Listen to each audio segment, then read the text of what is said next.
So welcome back to our channel guys. आज की इस क्लास में हम लोग करने वाले हैं जो हमारा चैप्टर 3 है कंटेम्प्रेरी साउथ एशिया। इस चैप्टर में हम लोग पढ़ने वाले हैं इससे जो पिछला चैप्टर हमारा था उसमें हम लोग पढ़े थे जब यूएसएसआर का यहाँ पे डी इंटीग्रेशन होता है 1991 के बाद में, तो कैसे कुछ वर्ल्ड में दो इंस्टीट्यूशन यहाँ पे आकर रोल प्ले करते हैं जब अकेला यूएस यहाँ पे सुपर पावर के रूप में बचता है पूरे वर्ल्ड में। तो यही हम लोग लास्ट चैप्टर में बात किए थे यूरोपियन यूनियन और एशियान के बारे में कि दोनों का फॉर्मेशन क्या था, दोनों अभी के टाइम पर क्या रोल प्ले कर रहे हैं वर्ल्ड पॉलिटिक्स में। अब इसी क्रम में हम लोग अपने नेक्स्ट चैप्टर में पढ़ने वाले हैं आज के इस चैप्टर में कि इंडिया के जितने भी आसपास के नेबरिंग कंट्रीज़ हैं साउथ एशिया में जितने भी कंट्रीज़ हैं जैसे लाइक पाकिस्तान, बांग्लादेश, भूटान, नेपाल, तो यहाँ पे जितने भी कंट्रीज़ हैं तो उनका पॉलिटिक्स कैसे इंडिपेंडेंस के बाद से इनका चलते आया है, और जैसे इंडिया एक डेमोक्रेटिक कंट्री है क्या इन कंट्री में भी अभी भी डेमोक्रेसी एग्जिस्ट कर रहा है, इसी सब के बारे में हम इस चैप्टर में पढ़ने वाले हैं तो यहाँ पे शुरुआत ऐसे होता है कि let us shift our gaze from the larger global development in the post-Cold War era to development in our own region, South Asia. When India and Pakistan joined the club of nuclear power, this region suddenly become the focus of global attention. अब यहाँ पे यही बोल रहा है कि जैसे कि हम लोग लास्ट चैप्टर में हम लोग पढ़े कि जो यहाँ पे पूरे वर्ल्ड में ग्लोबल पावर हैं या फिर उनके आसपास के रीजन में जो डेवलपमेंट हो रहा है उसके बारे में, अब वहाँ से हम लोग को क्या करना है, यहाँ पे वहाँ से अपने नज़र को हटाकर अब अपने आसपास में देखना है अपने साउथ एशिया में क्या क्या यहाँ पे डेवलपमेंट टेक प्लेस कर रहा है, खासकर उस टाइम के बाद से जब इंडिया और पाकिस्तान एक साथ यहाँ पे न्यूक्लियर स्टेट बन जाते हैं। तो जितने भी दुनिया में लोग हैं या फिर जो भी कंट्री यहाँ पे जियो पॉलिटिक्स में इंटरेस्टेड है वो उनका अटेंशन कहाँ पे आ जाता है, इंडिया और पाकिस्तान साइड आ जाता है।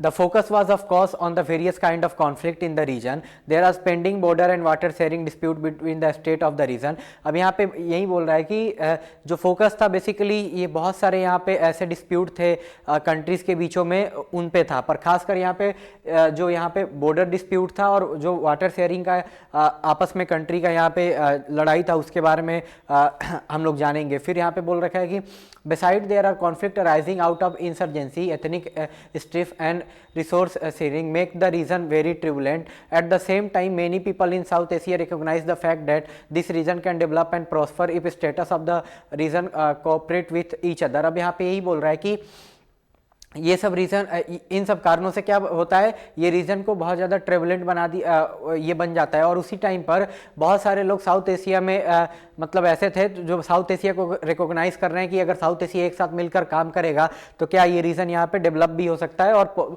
आगे चलकर ये रीजन का जो फ्यूचर है मतलब काफ़ी अच्छा हो सकता है।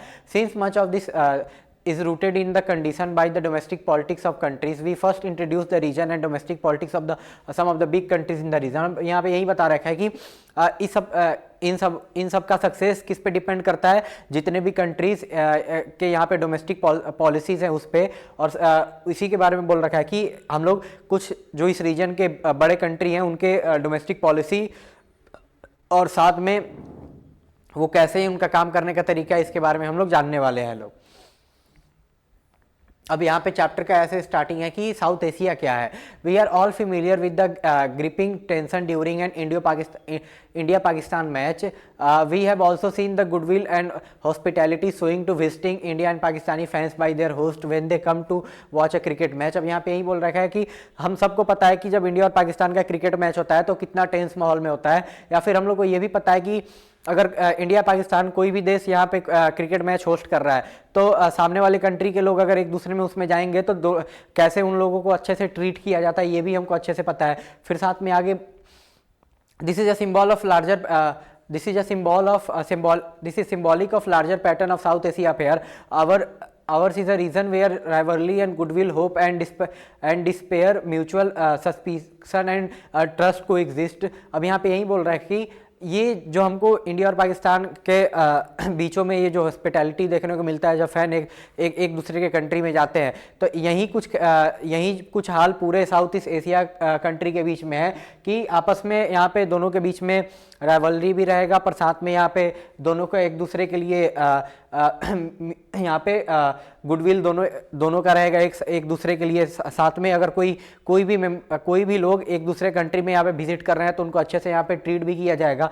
Late us begin by asking an elementary question, what is South Asia? The expression South Asia usually includes the following countries, Bangladesh, Bhutan, India, Maldives, Nepal, Pakistan and Sri Lanka.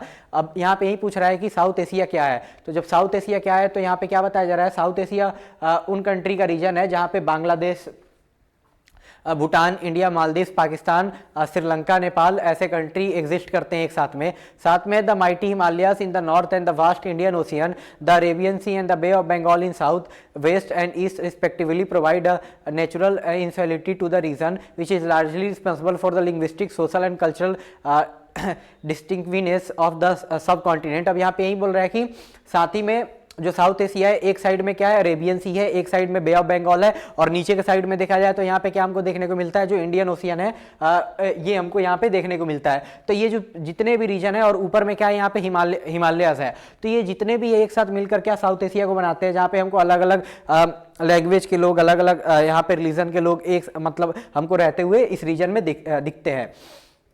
The boundary of the region are not as clear in the east and the west as they are in north and south. Afghanistan and Myanmar are often included in the discussion of the region as a whole. अब यहाँ पे क्या बोल रहा है कि जो east और वेस्ट साइड का जो साउथ एशिया का जो मैप है, ईस्ट यानी एक साइड इधर और एक साइड इधर का जो मैप है, इसमें यही बोल रहा है कि इस साइड का बाउंड्री हमको क्लियर नहीं है। क्लियर इसलिए नहीं है क्योंकि कुछ लोग यहाँ पे म्यांमार को इधर कंसीडर कर देते हैं लोग, और कुछ लोग अफगानिस्तान को भी कंसीडर कर देता है। अब इस साइड में म्यांमार को साउथ एशिया में जोड़ लिया जाएगा जो हमारे ही बॉर्डर के उस साइड पड़ता है, और जो वेस्ट साइड में अफगानिस्तान को भी यहाँ पे जब साउथ एशिया को डिफाइन किया जाता है तो उसको भी बहुत सारे लोग यहाँ पे इंक्लूड कर देते हैं। पर जो हमारा नॉर्थर्न बाउंड्री है तो हमारा साफ है, हिमालय से शुरू होता है, मतलब चाइना उसके ऊपर है, तो वहां से हमारा साउथ एशिया शुरू होता है और वहां से खत्म कहाँ हो जाएगा, मालदीव्स पे जाके। China is important player but is not considered to be part of the region, जैसे कि ये मैंने बताया। In this chapter we shall use South Asia to mean 7 countries mention above, thus defined South Asia stand for diversity in every sense and yet constitute one geopolitical space. अब यहाँ पे यही बोल रहा है कि जो ऊपर सात वहाँ देश के बारे में हम लोग ऊपर पढ़े हैं उन्हीं के बारे में हम लोग बात करने वाले हैं लोग। इस चैप्टर में हमको म्यांमार या फिर अफगानिस्तान का केस हमको देखने को नहीं मिलेगा, और चाइना के बारे में हम लोग ऑलरेडी पिछले चैप्टर में पढ़ चुके हैं लोग। अब यहाँ पे the various countries in South Asia do not have the same kind of political system despite many problems and limitation. Sri Lanka and India have successfully operated as a democratic since their independence from the British. अब यहाँ पे ये बोल रहा है कि जो south Asia की जितने भी कंट्रीज हैं उनका पॉलिटिकल सिस्टम एक जैसा नहीं है। सिर्फ इंडिया और श्रीलंका ही मात्र दो ऐसे कंट्री हैं जो जिनके देश में लोकतंत्र मतलब एग्जिस्ट करते आया है। बाकी जो जितने भी कंट्रीज हैं उनके केस में ऐसा सिनेरियो हमको देखने को नहीं मिलता है। We study more about the evolution of democracy in India in the text book that deals with politics in India since independence. It is of course possible to point out many limitation of Indian democracy but we have to remember the fact that India has remained a democracy throughout its existence as an independent country. The same is true of Sri Lanka. अब यहाँ पे ये बोल रहा है कि India का जो इंडिया कैसे डेमोक्रेसी के रूप में अभी भी एग्जिस्ट करते आया है, इसके बारे में हम लोग अच्छे से जो हमारा दूसरा बुक है उसमें पढ़ेंगे लोग। Politics in India after independence जो हम लोग खत्म कर चुके हैं लोग, पूरा उसका शुरू से लेकर लास्ट चैप्टर तक हम लोग सभी चैप्टर उसका कंप्लीट कर दिए हैं। तो यही बता रखा है कि उसमें हम लोग जानेंगे लोग कि कैसे इंडिया को इतने सारे चुनौती भी फेस करने को मिला था, फिर भी लोकतंत्र इंडिया में अभी भी एग्जिस्ट करते जब से देश को आज़ादी मिला तब से आ रहा है। और सेम वैसे ही श्रीलंका का भी सेम केस है। श्रीलंका का केस हम लोग इस चैप्टर में पढ़ेंगे। Pakistan and Bangladesh have experienced both civilian and military rulers, while Bangladesh remaining a democracy in post-Cold War period. Pakistan began the post-Cold War period with the successive democratic government under Benazir Bhutto and Nawaz Sharif, but it suffered a military coup in 1995. It has been run by civilian government since 2008. अब देखो यहाँ पे क्या बोल रहा है कि जो पाकिस्तान और बांग्लादेश का सिनेरियो, इसमें यहाँ पे सिविलियन भी कंट्री को रूल किए हैं, जैसे नॉर्मल इंडिया में कोई भी आदमी जाकर कंट्री को रूल कर सकता है चुनाव जीतकर, और साथ में वहाँ पे मिलिट्री का भी रूल रहा है। और खासकर बांग्लादेश के बारे में ये हम लोग आगे जानेंगे लोग कि जैसे ही यहाँ पे कोल्ड वॉर का टाइम पीरियड खत्म होता है, कोल्ड वॉर कब खत्म होगा, जब यूएसएसआर का डिसइंटीग्रेशन होगा 1991 में, तो उसके बाद से बांग्लादेश में हमको डेमोक्रेसी अभी तक देखने को मिला है। पर अभी ये बुक में अपडेटेड नहीं है, बांग्लादेश में शेख हसीना के जाने के बाद से 2024 में वहां पे भी अभी इंटीरियम गवर्नमेंट है, तो चुनाव अभी फरवरी इसी साल में होने वाला है। फिर आगे पाकिस्तान का केस इसमें बता रखा है कि सेम पाकिस्तान का भी कुछ सिनेरियो ऐसा ही है। यहाँ पे भी जब कोल्ड वॉर का टाइम पीरियड खत्म होता है तो बेनजीर भुट्टो और नवाज शरीफ यहाँ पे पाकिस्तान के यहाँ पे पाकिस्तान के प्राइम मिनिस्टर बनते हैं और आगे चलकर पाकिस्तान को एक डेमोक्रेटिक वे में लीड करते हैं। पर आगे चलकर ये ज़्यादा टाइम तक नहीं चल पाएगा। 1999 में क्या हो जाएगा, परवेज मुशर्रफ के अंडर में यहाँ पे मिलिट्री कूप हो जाएगा नवाज शरीफ के गवर्नमेंट के खिलाफ, और वहाँ से उनको हटा दिया जाएगा। और वो मिलिट्री का गवर्नमेंट कब तक चलेगा, सरकार 2006 तक। उसके बाद से फिर यहाँ पे पाकिस्तान में अभी इलेक्टेड गवर्नमेंट हमको देखने को मिलता है, पर फिर भी जो बोला जाता है कि रूल कौन कर रहा है, अभी भी पाकिस्तान में मिलिट्री ही कर रही है।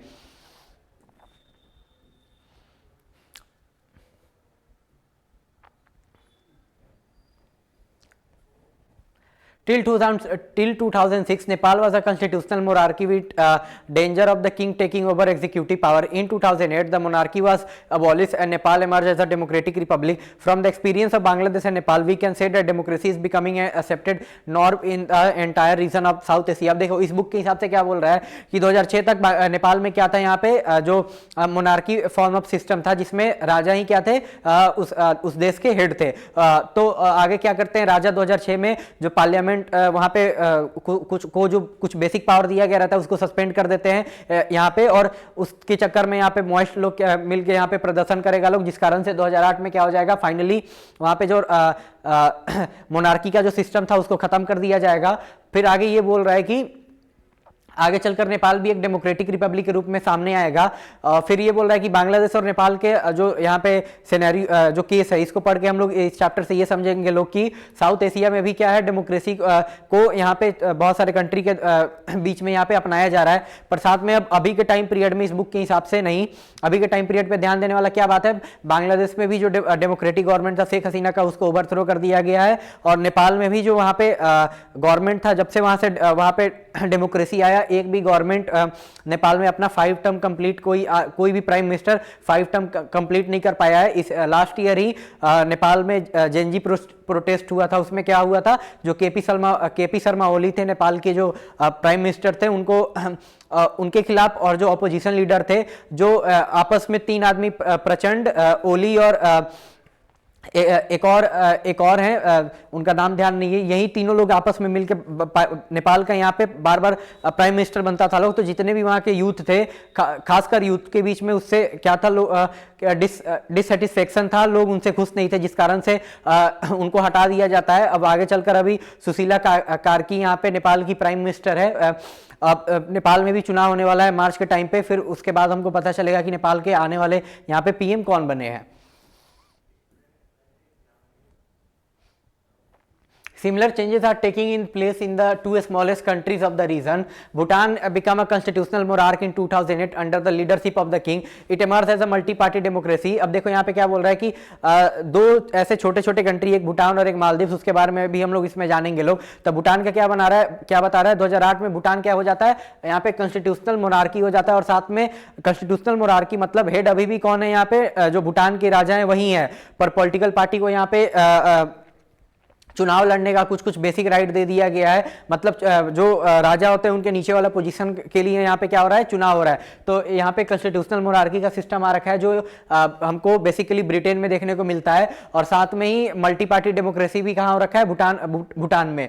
फिर आगे मालदीव का केस बता रखा है। तो मालदीव क्या है, एक आइलैंड नेशन है, बहुत छोटा सा, was a सुल्तनत till 1968 when it was transferred into a republic with a presidential form of government. In 2005, the parliament of the Maldives was unanimously to introduce multi-party system. The Maldivian Democratic Party (MDP) dominates the political affair of the island. The MDP won 2018 Lok Sabha election. अब देखो यहाँ पे क्या बोल रहा है, जो मालदीव्स है वो पहले जो सुल्तान थे उनके अंडर में था 1968 में। उसके बाद से क्या होता है, ये जो मालदीव्स है 1968 के बाद में एक रिपब्लिक के रूप में हमारे सामने आएगा। फिर पहले पार्लियामेंट्री फॉर्म ऑफ रिपब्लिक था, अब आगे चलकर वो प्रेसिडेंटियल फॉर्म ऑफ रिपब्लिक हो जाता है 2005 में, जब यहाँ पे लोगों के बीच में यहाँ पे वोट करवाया जाएगा। तो लोग एक तरफा किसके पक्ष में वोट करेंगे लोग कि हमको क्या चाहिए, यहाँ पे मल्टी पार्टी सिस्टम चाहिए, और साथ में यहाँ पे जो प्रेसिडेंट होंगे वही कंट्री के हेड होंगे। तो वही बता रखा है कि जो एक पार्टी है मालदीव्स में, मालदीवियन डेमोक्रेटिक पार्टी MDP, वो मालदीव्स के पॉलिटिक्स को डोमिनेट करते हुए आ रही है। और 2018 चुनाव भी MDP ही जीती थी। पर जो लास्ट मालदीव्स में इलेक्शन हुआ था 2023 में, उसमें क्या होता है, जो MDP पार्टी है वो यहाँ पे हार जाती है। और जो वहाँ पे जो बेसिकली जो MDP पार्टी है वो प्रो इंडिया मानी जाती थी। तो वहाँ पे जो अपोजिशन लीडर थे उनका पूरा चुनाव का नैरेटिव भी एंटी इंडिया रहता है, तो जिस कारण से वो आगे चलकर चुनाव जीत कर आते हैं। फिर इंडिया और मालदीव्स का रिलेशन जो था यहाँ पे वो भी खराब होता है, पर अभी के टाइम पर रिलेशन भी थोड़ा ट्रैक पर आया है। Despite the mixed record of the democratic experience, the people in this all countries share the aspiration for democracy.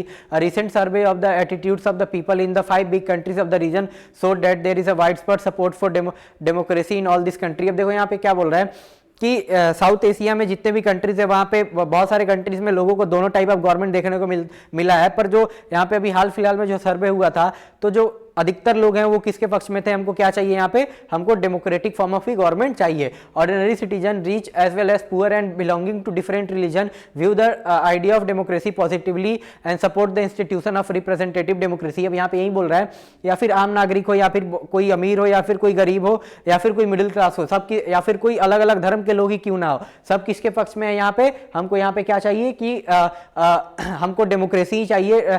लोगों का डेमोक्रेसी के प्रति यहाँ पे मतलब पॉजिटिव व्यू है, जितने भी लोग इस रीजन के हैं, साउथ एशिया रीजन के हैं।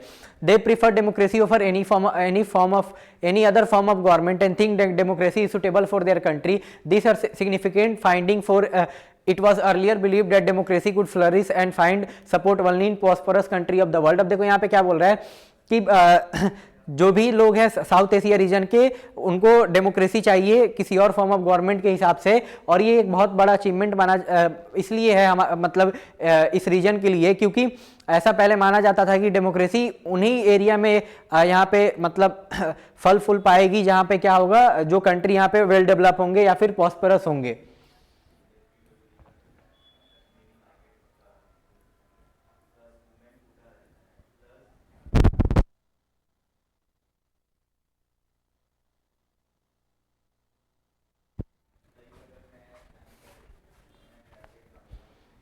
अब यहाँ पे वही सर्वे का कुछ है कि बांग्लादेश में कितने % लोग डेमोक्रेसी के पक्ष में, 69, इंडिया में 70, नेपाल में 62, पाकिस्तान में 37 और श्रीलंका में 71। सबसे कम कहाँ पे हमको देखने को मिल रहा है, यहाँ पे जो पाकिस्तान है वहाँ पे सेम। अब आगे यहाँ पे क्या बोल रखा है कि जो लोग बोलते हैं कि नहीं कभी कभी डिक्टेटरशिप अच्छा है, तो बांग्लादेश में वैसे 6% लोग हैं, इंडिया में 9% लोग, नेपाल में 10, पाकिस्तान में 14 और श्रीलंका में 11। और जिनको फर्क नहीं पड़ता है कोई भी फॉर्म ऑफ गवर्नमेंट हो, तो वैसे 25% बांग्लादेश में, 21% इंडिया में है, नेपाल में 28%, पाकिस्तान में 49% और श्रीलंका में 18%।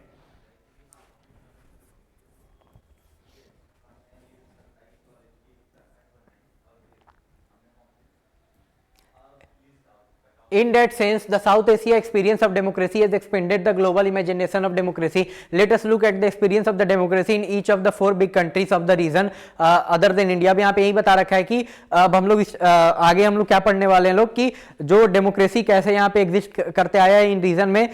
बिग 4 कंट्री के बारे में हम लोग इसमें पढ़ेंगे लोग, इंडिया को छोड़कर, यानी एक पाकिस्तान, एक बांग्लादेश, एक श्रीलंका, एक नेपाल और एक यहाँ पे शायद श्रीलंका का केस होगा।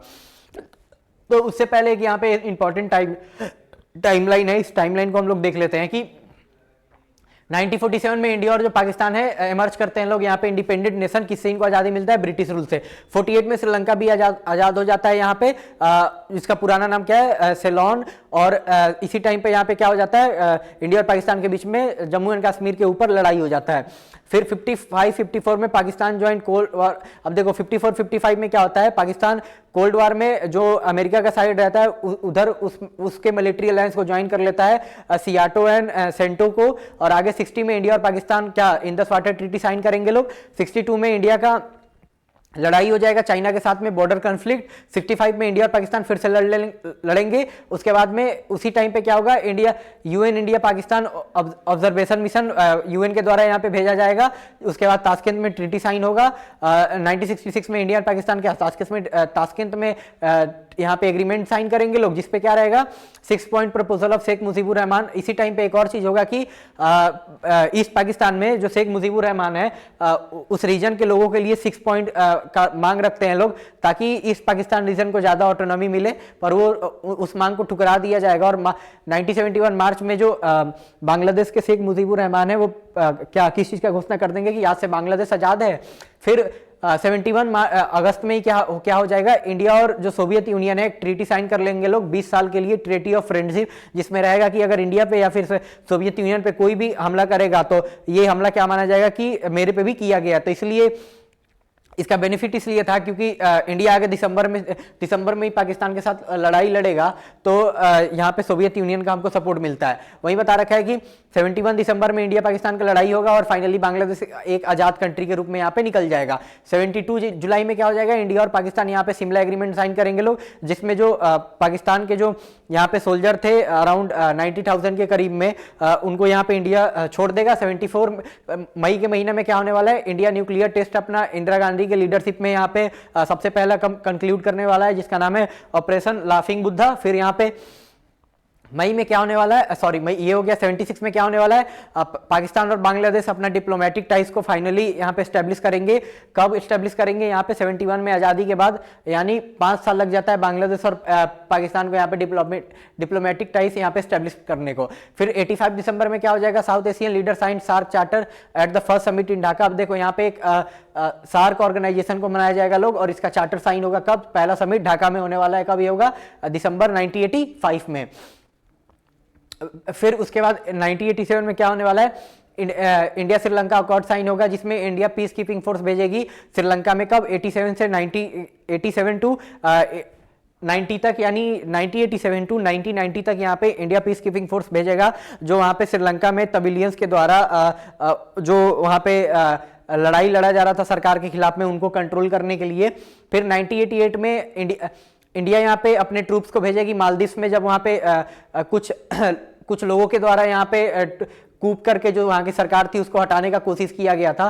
फिर सेम टाइम पीरियड पे इंडिया और Pakistan sign the agreement not to attack nuclear installation and facility of each other. इसी टाइम पीरियड पे इंडिया और पाकिस्तान एक एग्रीमेंट साइन करेंगे लोग, जिसपे उन दोनों का रहेगा कि हम लोग आपस के एक दूसरे कंट्री पे जो न्यूक्लियर फैसिलिटी है उस पर हम लोग हमला नहीं करेंगे। फिर 88 से 91 का टाइम पीरियड क्या है, यहाँ पे सबसे पहले 88 में पाकिस्तान में डेमोक्रेसी को रिस्टोर किया जाएगा। फिर बांग्लादेश में 91 में होगा,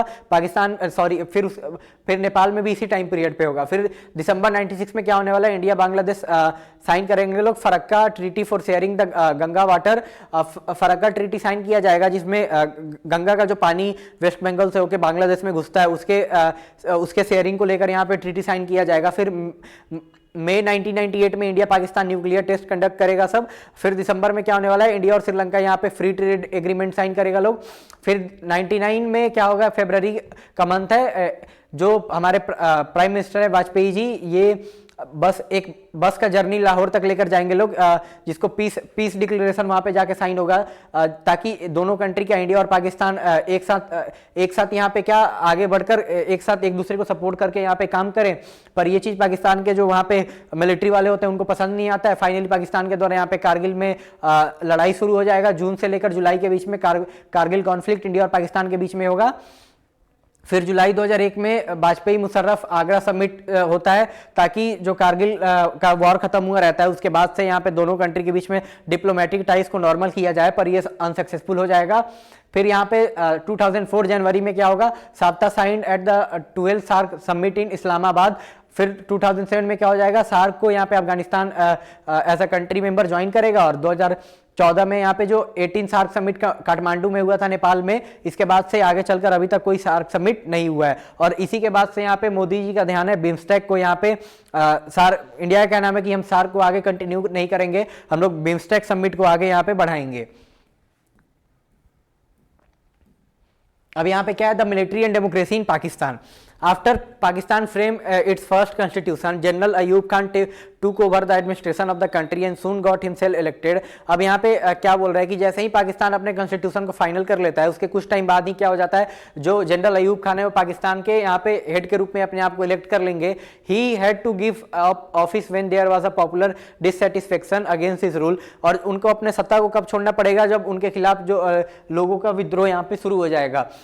This gave way to a military took over once again under General Yahya Khan। During Yahya Khan military rule, Pakistan faced Bangladesh crisis, and after a war with India in 1971, East Pakistan broke a way to emerge as an independent country called Bangladesh। अब देखो यहाँ पे क्या बोल रहा है, अब एक बार कोई मिलिट्री का आदमी यहाँ पे पाकिस्तान का हेड बन चुका है, तो ये एक आगे चलकर याया खान को एक मौका दे देगा, और आगे चलकर याया खान भी क्या करेंगे, जो डेमोक्रेटिक गवर्नमेंट रहेगा पाकिस्तान का, उसको हटाकर खुद से यहाँ पे पाकिस्तान के हेड बन जाएंगे। इन्हीं के टाइम पीरियड पे क्या होगा, हमको बांग्लादेश, इंडिया और पाकिस्तान का लड़ाई होगा 71 में, और जो ईस्ट पाकिस्तान था बांग्लादेश से हट जाएगा और एक नया कंट्री का यहाँ पे जन्म होगा जिसका नाम है Bangladesh. After this an elected government under the leadership of Zulfikar Ali Bhutto came into power in Pakistan from 71 to 77। अब इसके बाद यही दे रखा है कि 71 में जब वॉर खत्म होता है तो याया खान को यहाँ पे हटाया जाता है, लोगों उनके खिलाफ विद्रोह हो जाता है, वो हटते हैं, और जो जुल्फिकार अली भुट्टो यहाँ पे पाकिस्तान के नए प्रधानमंत्री बनते हैं, जो 71 से 77 के बीच में रहेंगे। जो भुट्टो का गवर्नमेंट है वो किसके द्वारा हटाया जाएगा, यहाँ पे जनरल जियाउल हक के द्वारा, कब, 1977 में। यानी सबसे पहले यहाँ पे अयूब खान है, अयूब खान के बाद यहाँ पे जो दूसरे मिलिट्री के पाकिस्तान को रूल आके किए वो याया खान है, और उसके बाद यहाँ पे फिर कुछ टाइम के लिए यहाँ पे बेनजीर भुट्टो, सॉरी, जुल्फिकार अली भुट्टो आकर रूल करते हैं 5 सालों के लिए, और 77 में फाइनली यहाँ पे कौन, जो यहाँ पे जनरल जियाउल हक है वो क्या करेंगे, जुल्फिकार अली भुट्टो के गवर्नमेंट को यहाँ से हटा देंगे। और फाइनली जो जनरल जियाउल हक थे उनके खिलाफ यहाँ पे लोग प्रो डेमोक्रेसी का मूवमेंट शुरू कर देते हैं लोग 82 के बाद से, मतलब उनको हटाने के लिए। और वो आखिर में जाके कब हटेंगे, 88 में, और वहां पे फिर जो पाकिस्तान है, पाकिस्तान की नई प्राइम मिनिस्टर बनेगी बेनजीर भुट्टो, जो जुल्फिकार अली भुट्टो की बेटी रहती है। वो आगे चलकर जब यहाँ पे जुल्फिकार अली भुट्टो का यहाँ पे हत्या करवा दिया जाएगा पाकिस्तान में ही, तो उनकी जो बेटी है बेनजीर भुट्टो, ये आगे चलकर यहाँ पे जनरल जियाउल हक को हटाएंगी और आगे चलकर बांग्लादेश, सॉरी, यहाँ पाकिस्तान की ये क्या बनेंगी, प्रधानमंत्री। In the period that followed, Pakistan politics centered around competition between her party and the Pakistan People's Party.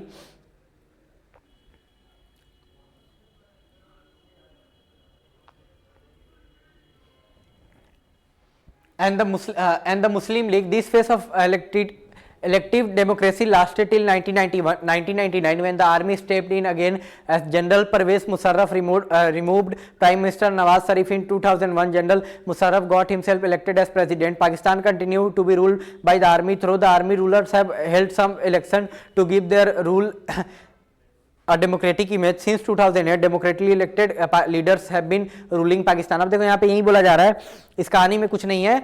जो अब यहाँ पे बेनजीर भुट्टो पाकिस्तान की प्रधानमंत्री बनेंगी 1988 में, तो उसके बाद से 1999 के बीच में इनका जो पार्टी है पीपीपी, पाकिस्तान पीपल पार्टी, और जो नवाज शरीफ का पार्टी रहता है मुस्लिम लीग, उसके बीच में आपस में मतलब चुनाव होगा। कभी एक टाइम पे पीपीपी जीतेगी, एक टाइम पे मुस्लिम लीग जीतेगी। तो पहले 88 में यहाँ पे कौन यहाँ पे प्रधानमंत्री है, बनी बेनजीर भुट्टो, जो जुल्फिकार अली भुट्टो की बेटी है।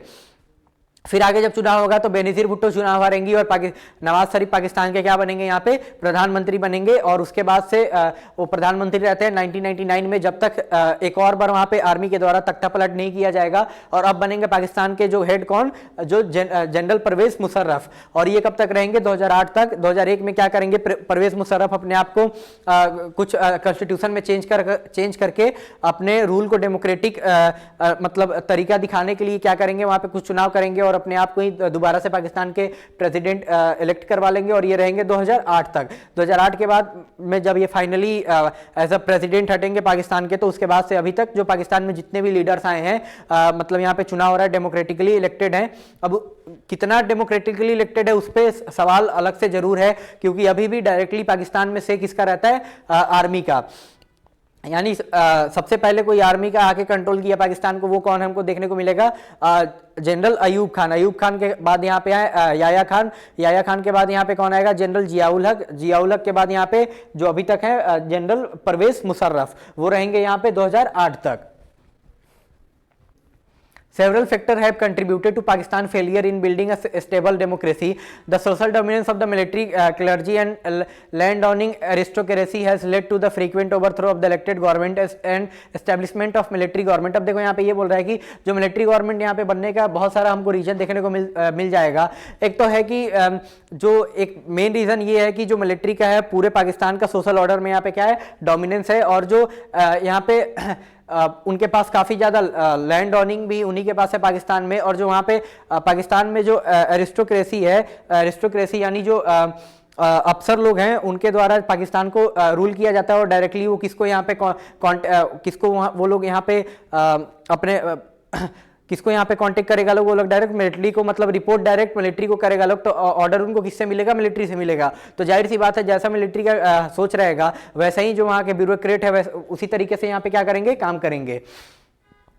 Pakistan conflict with India has made the pro-military groups more powerful. This group have often said that political parties and democracy in Pakistan are flawed, that Pakistan's security would be harmed by selfish-minded parties and chaotic democracy, and that the army stayed in power is therefore justified. अब देखो यहाँ पे ये बोल रहा है कि जो इंडिया पाकिस्तान का लड़ाई होता है ये और ज़्यादा जो पाकिस्तान की आर्मी है उसको पावरफुल बना दिया है, क्योंकि जो आर्मी वाले होते हैं वो क्या बोलते हैं कि तुमको इंडिया से हम ही लोग बचा सकते हैं। जो यहाँ पे जो जितने भी पॉलिटिकल पार्टीज हैं ये सिर्फ अपने लालच के लिए इस देश को रूल करना चाहते हैं, इसलिए लोगों के बीच में जो पाकिस्तान आर्मी है वो ज़्यादा पॉपुलर है, ताकि इंडिया से जब भी मतलब लड़ाई होगा तो उनको कौन बचा सकता है, जो पाकिस्तान आर्मी है वो।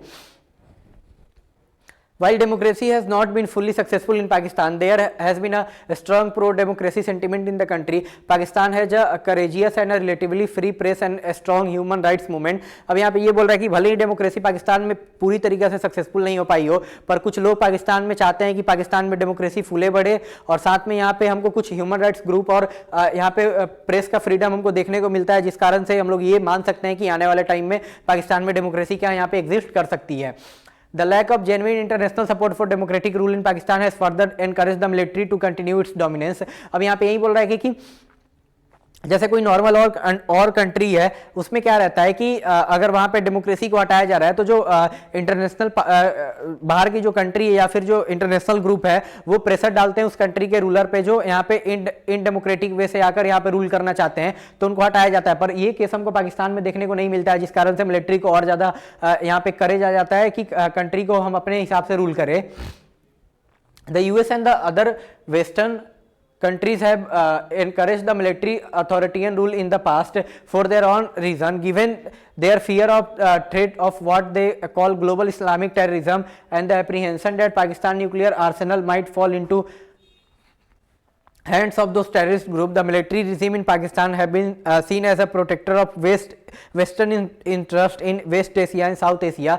अब देखो यहाँ पे क्या बोला जा रहा है कि जो वेस्ट की कंट्रीज है या फिर यूएस ही जो है वो बहुत बार अपने फायदा के लिए यहाँ पे मिलिट्री रूल को यहाँ पे एस्टेब्लिश करवाती है ताकि उनके इन्फ्लुएंस में पाकिस्तान काम करे। तो अगर यूएस को किसी को काउंटर करना हो, जैसे चाइना को काउंटर करना होगा, तो क्या अगर चाइना को काउंटर करना होगा तो अगर उसके पसंद का सरकार रहेगा पाकिस्तान में तो किसके हिसाब से काम करेंगे, यूएस के हिसाब से काम करेंगे। इसलिए जो वेस्टर्न कंट्रीज है वो भी क्या करते हैं, यहाँ पे पाकिस्तान में अगर यहाँ पे नॉन डेमोक्रेटिक गवर्नमेंट आकर मिलिट्री का यहाँ पे रूल करने लगता है तो उनको सपोर्ट मिल जाता है ताकि उनका भी यहाँ पे फायदा देखने को हो जाए। फिर यहाँ पे क्या है, डेमोक्रेसी इन बांग्लादेश। अभी हम लोग पाकिस्तान का पूरा सिनेरियो पढ़ लिया लोग, पाकिस्तान के केस से हमको क्या समझने को मिला, कुछ टाइम तक यहाँ पे डेमोक्रेसी भी देखने को मिल रहा है और एक टाइम पीरियड के बाद कुछ टाइम पीरियड के बाद ही क्या कि यहाँ पे पाकिस्तान में मिलिट्री के भी रूल हमको देखने को मिल जा रहा है। साथ में जो मिलिट्री वाले हैं वो क्या यहाँ पे कूप कर दे रहे हैं, जो सरकार है वहाँ पे उसको हटाकर तख्ता पलट कर दिया जा रहा है उनके द्वारा। तो इसमें ध्यान रखने वाला बस यही बात है कि जो जो इंपॉर्टेंट टाइम पीरियड है वो एक बार ध्यान रख लेना है कि कब कौन बनता है और अभी तक कितने यहाँ पे जो पाकिस्तान मिलिट्री के लोग हैं वो यहाँ पे हेड बन चुके हैं। तो सिंपल है, अयूब खान, याया खान, जियाउल हक और आखिरी है अभी तक परवेज मुशर्रफ। अब यहाँ पे हमको किसका केस देखने को मिलेगा? बांग्लादेश का। Bangladesh was part of India from Bangladesh was part of Pakistan from 47 to 71. It consisted the partition area of Bengal and Assam from British India. The people of this region resented the domination of Western Pakistan and imposition of Urdu language. अब देखो यहाँ पे क्या बोल रहा है कि जो बांग्लादेश है ये पहले पाकिस्तान के अंडर में था। कब से कब तक? 47 से लेकर 71 तक। और बांग्लादेश बनने के पीछे का एक कहानी ये था कि जो वेस्टर्न पाकिस्तान के लोग थे वो क्या करते थे, लोग पूरे पॉलिटिक्स को डोमिनेट करते थे लोग, और साथ में ही उन पे उर्दू लैंग्वेज को थोपा जा रहा था। जबकि इस रीजन में कौन थे? बेसिकली मेजॉरिटी में बंगाली थे। ये सब हम लोग अपने पुराने वाले चैप्टर में पढ़ चुके हैं लोग, जब यहाँ पे इंडिया का हम लोग जिक्र कर रहे थे लोग, उसमें हम अच्छे से पूरा बता रखा हूँ कैसे क्या होता है, कैसे यहाँ पे इम्पोजिशन किया जाएगा उर्दू का। उसके बाद से कैसे मुजीबुर रहमान उसके खिलाफ में प्रोटेस्ट करेंगे। तो किसी को उसके बारे में अगर अच्छे से पढ़ना होगा तो जाके वहां से भी पढ़ सकता है। फिर यहाँ पे दे रखा है soon after the partition they began protests against the unfair treatment and meted out of the Bengali culture and language. They also demanded their fair representation in administration and fair share in political power. अब देखो यहाँ पे यही बोल रहे हैं कि जैसे ही इंडिया पाकिस्तान का बंटवारा होता है तो जो ईस्ट पाकिस्तान के लोग हैं वो यहाँ पे प्रोटेस्ट करने लगेंगे लोग। किसके खिलाफ? उनको जो अनफेयर ट्रीटमेंट उनको हो रहा है, खासकर बंगाली कल्चर है और जो उनका लैंग्वेज है उसको दबाया जा रहा है वेस्टर्न पाकिस्तान के द्वारा। और इसी के बाद वो लोग क्या डिमांड करेंगे लोग कि हमको फेयर रिप्रेजेंटेशन चाहिए, हमारा भी यहाँ पे क्या हो, भागीदारी हो पॉलिटिक्स में और साथ में क्या पावर शेयरिंग में। आगे चलकर मुजीबुर रहमान यहाँ पे एक पॉपुलर स्ट्रगल को लीड करेंगे वेस्टर्न पाकिस्तान डोमिनेशन के खिलाफ में। और यहाँ पे किस चीज़ का मांग करेंगे? ऑटोनॉमी का मांग करेंगे लोग अपने रीजन के लिए, ईस्ट पाकिस्तान के लिए ज़्यादा ऑटोनॉमी का मांग करेंगे। फिर यहाँ पे क्या होगा? 70 में इलेक्शन होगा पाकिस्तान में। तो ये इलेक्शन में क्या होगा कि the Awami League led by Sheikh Mujib won all the seat. अब देखो इस इलेक्शन में क्या होगा कि 70 में इलेक्शन होगा जब जनरल अयूब खान याया खान रहते हैं तो वो चुनाव करवाएंगे। तो जो मुस्लिम लीग है अवामी लीग है शेख मुजीबुर रहमान की, वो सभी सीट कहाँ किस रीजन में जीत जाती है? ईस्ट पाकिस्तान में। और साथ में एक इसी टाइम पे क्या होगा? परवेश पाकिस्तान में यहाँ पे जुल्फिकार अली भुट्टो हैं वो क्या करेंगे यहाँ पे मतलब वहाँ के सीट अधिकतर सीट वहाँ पे वो जीत जाएंगे। पर मेजॉरिटी बनाने के लिए सबसे ज़्यादा यहाँ पे नंबर किसके पास रहता है? जो शेख मुजीबुर रहमान है उनके पास रहता है। तो ये जाकर बोलते हैं कि हमको सरकार बनाने दो, पर इनको सरकार यहाँ पे नहीं बनाने दिया जाता है, जिस कारण से आगे क्या हो जाएगा? मुजीबुर रहमान क्या करेंगे यहाँ पे मार्च 1971 में फाइनली बोलेंगे कि आज से बांग्लादेश क्या है? पाकिस्तान का पार्ट नहीं है, जिसके बाद उनको अरेस्ट कर लिया जाएगा। Under the military rule of Yahya Khan the Pakistani army tried to suppress the mass movement of Bengali people. Thousands were killed by Pakistani army. This led to a large scale migration into India creating a huge refugee problem for India. अब देखो यहाँ पे यही बोल रहा है कि जब 71 में अनाउंस कर दिया जाएगा यहाँ पे शेख मुजीबुर रहमान के द्वारा कि आज से बांग्लादेश एक आज़ाद देश है, तो उनको जेल में डाल दिया जाएगा। अब लोग क्या करेंगे? पाकिस्तान सरकार के खिलाफ और मिलिट्री के खिलाफ यहाँ पे प्रोटेस्ट करना शुरू कर देंगे।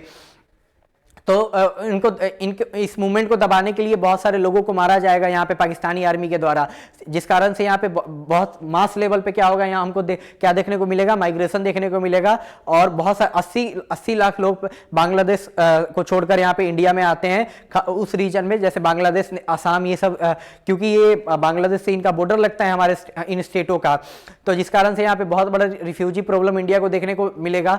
The government of India supported the demand of people of east Pakistan for their independence and helped them financially and militarily. This resulted in the war between India and Pakistan in December 71 that ended in the surrender of the Pakistani forces in East Pakistan and the formation of Bangladesh as an independent country. अब देखो यहाँ पे यही बोल रहे हैं कहानी में कि इन लोगों का जो प्रोटेस्ट रहता है किसका सपोर्ट मिल जाएगा, इंडिया का सपोर्ट मिल जाएगा। इंडिया क्या करेगी, फाइनेंशियली और इनको मिलिट्री के रूप में यहाँ पे सपोर्ट करेगी, जो यहाँ पे पाकिस्तान से आज़ादी चाहते थे बंगाली लोग। और जिस कारण से क्या हो जाएगा, यहाँ पे दिसंबर 71 में इंडिया पाकिस्तान के बीच में लड़ाई होगा। और ये लड़ाई कैसे खत्म होगा, जब पाकिस्तान आर्मी यहाँ पे सरेंडर कर देगी, और इस रूप में यहाँ पे आगे चलकर बांग्लादेश एक इंडिपेंडेंट कंट्री हमको देखने को मिलेगा। अब यहाँ पे Bangladesh drafted its constitution declaring faith in secularism, democracy and socialism. However in 75 Sheikh Mujibur Rahman got the constitution amend to shift from parliamentary to presidential form of government. अब देखो यहाँ पे क्या बोल रहा है कि जो बांग्लादेश का संविधान बनता है तो उसमें क्या बोला जाता है कि बांग्लादेश कैसा देश रहेगा, डेमोक्रेटिक रहेगा, यहाँ पे सेकुलरिज्म रहेगा, यानी सभी धर्म के जितने भी लोग हैं उनको सबको बराबर का अधिकार मिलेगा। और यहाँ पे कौन सा मॉडल फॉलो होगा, सोशलिज्म का, यानी जितने भी स्टेट के रिसोर्सेज हैं वो किसके द्वारा ऑन किया जाएगा, यहाँ पे स्टेट के द्वारा ऑन किया जाएगा। कोई भी प्राइवेट इंडिविजुअल यहाँ पे कंट्री के रिसोर्सेज को ऑन नहीं करेंगे। पर यहाँ पे 75 में आगे चलकर शेख मुजीबुर रहमान क्या कर देंगे, जो पार्लियामेंट्री फॉर्म ऑफ गवर्नमेंट होता है उसको हटाकर यहाँ पे क्या कर देंगे, ये प्रेसिडेंशियल फॉर्म ऑफ गवर्नमेंट को यहाँ पे ला देंगे।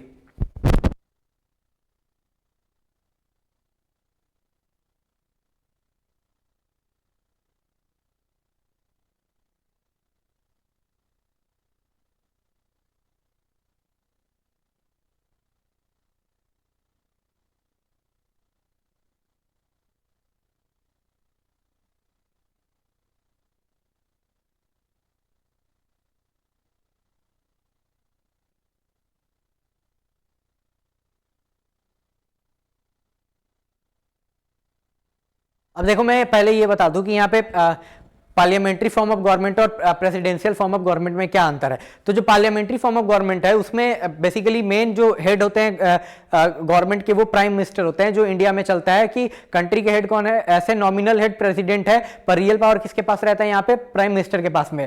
पर जो यहाँ पे प्रेसिडेंशियल फॉर्म ऑफ गवर्नमेंट है इसमें रियल पावर प्रेसिडेंट के पास में रहेगा। तो यही दोनों में बेसिक डिफरेंस हमको देखने को मिलता है। अब यहाँ पे क्या बोल रखा है कि he also abolished all party except his on Muslim Awami League. This led to conflict and tension in democratic and tragic development. He was assassinated in military uprising in August 1975. अब देखो यहाँ पे क्या बोला जा रहा है, जो 75 में ये पार्लियामेंट्री फॉर्म ऑफ गवर्नमेंट से यहाँ पे क्या करते हैं, प्रेसिडेंशियल फॉर्म ऑफ गवर्नमेंट में शिफ्ट करेंगे। साथ ही में क्या करेंगे कि मल्टी पार्टी सिस्टम का जो यहाँ पे सिस्टम रहता है उसको खत्म कर देंगे और सिर्फ सिंगल पार्टी सिस्टम लाएंगे, जो हमको चाइना और उस समय यूएसएसआर में देखने को मिलता था। यानी कंट्री में सिर्फ एक ही पार्टी रहेगी और अलग अलग लोग उसी पार्टी से खड़े होंगे और यहाँ पे चुनाव लड़ेंगे और जीतेंगे। तो इसके कारण क्या होगा, जितने भी अपोजिशन पार्टी वाले लोग रहते हैं इनसे काफी ज्यादा नाराज होते हैं, और जो यहाँ पे मिलिट्री वाले लोग भी रहते हैं वो भी नाराज होते हैं। इसी चक्कर में क्या हो जाएगा, मिलिट्री के लोगों के द्वारा इनको यहाँ पे मार दिया जाएगा। इनको इनके जितने भी परिवार के लोग रहते हैं सबको यहाँ पे मार दिया जाता है। कब, 15 अगस्त 1975 को इनका यहाँ पे हत्या हो जाएगा। The new military ruler Ziaur Rahman form his on Bangladesh national party annual election in 79. He was assassinated and another military takeover followed under the leadership of General H.M. इरशाद। तो देखो यहाँ पे अब क्या बता रखा है, अब आगे का कहानी ये है कि जैसे ही इनको मारा जाएगा तो जो मिलिट्री वाले कुछ लीडर होते हैं वो क्या होंगे, आगे चलकर बांग्लादेश को लीड करेंगे। पर जब यहाँ पे 79 में दोबारा चुनाव होगा बांग्लादेश में, तो जो बांग्लादेश के मिलिट्री में एक आदमी है जिनका नाम है जनरल जियाउर रहमान। वो क्या करेंगे, जियाउर रहमान एक अपना पार्टी बनाएंगे लोग जिसका नाम है बीएनपी, बांग्लादेश नेशनलिस्ट पार्टी। और आगे चलकर बीएनपी चुनाव जीतेगी और जो जियाउर रहमान है वो बांग्लादेश के यहाँ पे क्या बनेंगे, राष्ट्रपति बनेंगे, प्रेसिडेंट बनेंगे। पर उनका भी यहाँ पे हत्या कर दिया जाएगा यहाँ पे जो मिलिट्री वाले लोग हैं उन्हीं के द्वारा। तो अब आगे चलकर उनके पार्टी को उनकी जो बीवी है खालिदा जी है वो संभालती है। उनका भी निधन पिछले साल दिसंबर महीना में हो जाता है। और आगे चलकर अब जो उनके बेटे हैं रहमान वो पार्टी को अब लीड कर रहे हैं, जो बांग्लादेश में अभी इस साल फरवरी में इलेक्शन होने वाला है। तो ये कुछ कहानी मैं बता दिया हूं ताकि अच्छे से समझ आए। तब देखो यहाँ पे क्या बता रहा है कि जब यहाँ पे जियाउर रहमान को यहाँ पे मार दिया जाएगा तो क्या होगा कि जो लेफ्टिनेंट जनरल होते हैं मोहम्मद इरशाद वो क्या करेंगे, यहाँ पे बांग्लादेश के यहाँ पे राष्ट्रपति बन जाएंगे। अब जिस कारण से क्या होगा, the people of Bangladesh soon rose in support of the demand for democracy, students were in forefront, Ershad was forced to allow political activity on limited scale, he was later elected as president for 5 years, mass public protests made Irshad step down in 90, election were held in 91, since then representative democracy has been based on multi-party election has been working in Bangladesh। अब देखो यहाँ पे क्या बोल रहा है कि आगे चलकर जब यहाँ पे जियाउर रहमान को मार दिया जाएगा तो जो मोहम्मद इरशाद है वो लेफ्टिनेंट कर्नल मोहम्मद इरशाद है वो बांग्लादेश के यहाँ पे न्यू राष्ट्रपति बनेंगे यानी प्रेसिडेंट। तो ये क्या करेंगे कि इनके खिलाफ लोग इनके खिलाफ प्रोटेस्ट करने लगेंगे, जिस कारण से इनको कुछ लिमिटेड डेमोक्रेसी का यहाँ पे अधिकार देना पड़ेगा लोगों को, ताकि कुछ यहाँ पे पॉलिटिकल एक्टिविटीज हमको देखने को मिल जाएगा। फिर आगे चलकर दोबारा ये 5 साल के लिए इलेक्ट हो जाते हैं, पर इनके खिलाफ में लोग प्रोटेस्ट करना शुरू कर देते हैं लोग, खासकर जो खालिदा जिया है और जो शेख मुजीबुर रहमान की बेटी रहती है जो जर्मनी में रहती है तो बच गई रहती है, तो आगे चलकर बांग्लादेश आएंगी शेख हसीना। तो शेख हसीना और जो खालिदा जिया है दोनों आदमी मिलकर प्रोटेस्ट करेगा लोग जो यहाँ पे मोहम्मद इरशाद है इनके खिलाफ में, जिस कारण से 1990 दिसंबर महीना में ये भी स्टेप डाउन कर देंगे और फिर जनवरी में इलेक्शन होगा, जनवरी फरवरी में 1991 में बांग्लादेश में, जिस चुनाव में क्या होगा कि जो खालिदा जिया की पार्टी है बीएनपी वो चुनाव जीतेगी और वो 5 साल के लिए अपने टर्म को यहाँ पे पूरा करेंगी। उसके बाद से फिर यहाँ पे हमको शेख हसीना गवर्नमेंट देखने को मिलता है 2001 तक, 1996 से लेकर 2001 तक। फिर 2001 इलेक्शन में यहाँ पे खालिदा जी जो हमारी शेख हसीना है वो चुनाव हारेंगी और वहां पे खालिदा जी यहाँ पे पाकिस्तान की बांग्लादेश की फिर से यहाँ पे क्या बनेंगी प्रधानमंत्री 2006 तक। और 2006 से लेकर 2024 तक जो यहाँ पे शेख हसीना थी वही बांग्लादेश की यहाँ पे प्राइम मिनिस्टर थी और मतलब उसके बाद वहाँ पे उनके खिलाफ भी स्टूडेंट प्रोटेस्ट करते हैं, जिस कारण से उनको देश छोड़कर यहाँ पे इंडिया में भागकर आना पड़ता है। तो यही बता रखा है कि 1991 के बाद से बांग्लादेश में अभी हमको क्या देखने को मिल रहा है कि मल्टी पार्टी सिस्टम है और यहाँ पे डेमोक्रेसी एग्जिस्ट कर रहा है, पर इस बुक में अपडेटेड नहीं है। 2024 के बाद से यहाँ पे बांग्लादेश का जो सिचुएशन रहता है डेमोक्रेसी का वो भी यहाँ पे क्या हुआ है, उसमें काफ़ी ज़्यादा हमको चेंजेस देखने को मिला है। अब देखो यहाँ पे 2 पढ़ लिए लोग हम लोग, एक पाकिस्तान एक बांग्लादेश। अब हम लोग किसके बारे में पढ़ेंगे लोग, monarchy and democracy in Nepal. अब देखो क्या है, Nepal was a Hindu kingdom in the past and then a constitutional monarchy in modern period for many years. Throughout this period political parties and common people of Nepal have wanted more open and responsive system of government. अब देखो यहाँ पे क्या बोल रहा है कि यहाँ पे ये बताया जा रहा है कि जो नेपाल का केस हमको क्या देखने को मिलता है, नेपाल एक हिंदू राष्ट्र रहता है, उसके बाद से इसमें monarchy form of government constitutional monarchy इसमें आ जाता है, मतलब जिसमें पार्टी को एग्जिस्ट करने को पार्टी चुनाव लड़ेंगी, चुनाव जीतेंगी और पर यहाँ पे मेन हेड कौन हमको देखने को मिलेगा, जो यहाँ पे राजा है वही देखने को मिलेंगे और उसके बाद का जो पोजीशन रहता है वो यहाँ पे चुनाव होकर जीते रहते हैं, वो प्राइम मिनिस्टर वो रहते हैं, यानी मेन हेड अभी भी कौन है यहाँ पे, जो यहाँ पे राजा है वो है। अब आगे यही बता रखा है कि पर शुरू से ही लोगों के बीच में क्या कहना था कि हमको सोसाइटी में ज्यादा ओपननेस चाहिए, हमको यहाँ पे कौन सा डेमोक्रेसी चाहिए। फिर अब यहाँ पे क्या है कि but the king with the help of some army retain full control over the government and restricted the expansion of democracy in Nepal. अब देखो यहाँ पे यही बता रखा है कि जो आर्मी रहते हैं उस टाइम पे, जो किंग रहते हैं वो आर्मी का मदद लेकर जो यहाँ पे लोग डेमोक्रेसी का मांग करते हैं उसको दबाने में मदद करते हैं।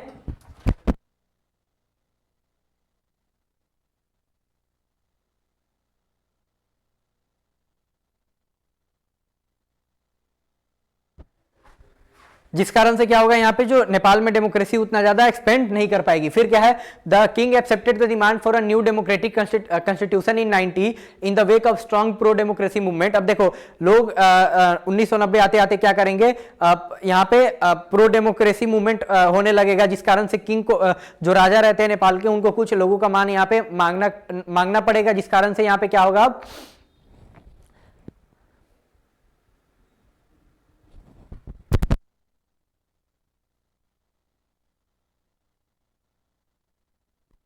हाँ तो यहाँ पे क्या बोल रहा है, the king accepted the demand for a new democratic constitution in 1990। अब देखो यही बोल रहा है कि 1990 में किंग डेमोक्रेटिक कॉन्स्टिट्यूशन का यहाँ पे जो लोगों का मांग रहता है वो मान जाते हैं। क्यों? क्योंकि लोग उनके खिलाफ में यहाँ पे धरना करना शुरू कर देते हैं। However democratic government had short and troubled career during the 90s। The Maoist of Nepal were successful in spreading their influence in many part of the Nepal. अब देखो पर जो यहाँ पे जो डेमोक्रेटिक फॉर्म ऑफ गवर्नमेंट बस कुछ ही टाइम तक चलता है, फिर भी उसके हेड कौन रहते हैं यहाँ पे जो राजा है वही हेड रहेंगे। पर इसी टाइम पीरियड में क्या होगा, जो मॉइस्ट लोग रहेंगे, मॉइस्ट यानी जो माओ जेडोंग को फॉलो करते हैं लोग, कम्युनिस्ट आइडिया जो माओ जेडोंग के यहाँ पे विचारधारा पे चलता है, जिसमें रहता है कि हम लोग हथियार से यहाँ पे क्या सरकार का फॉर्मेशन करेंगे।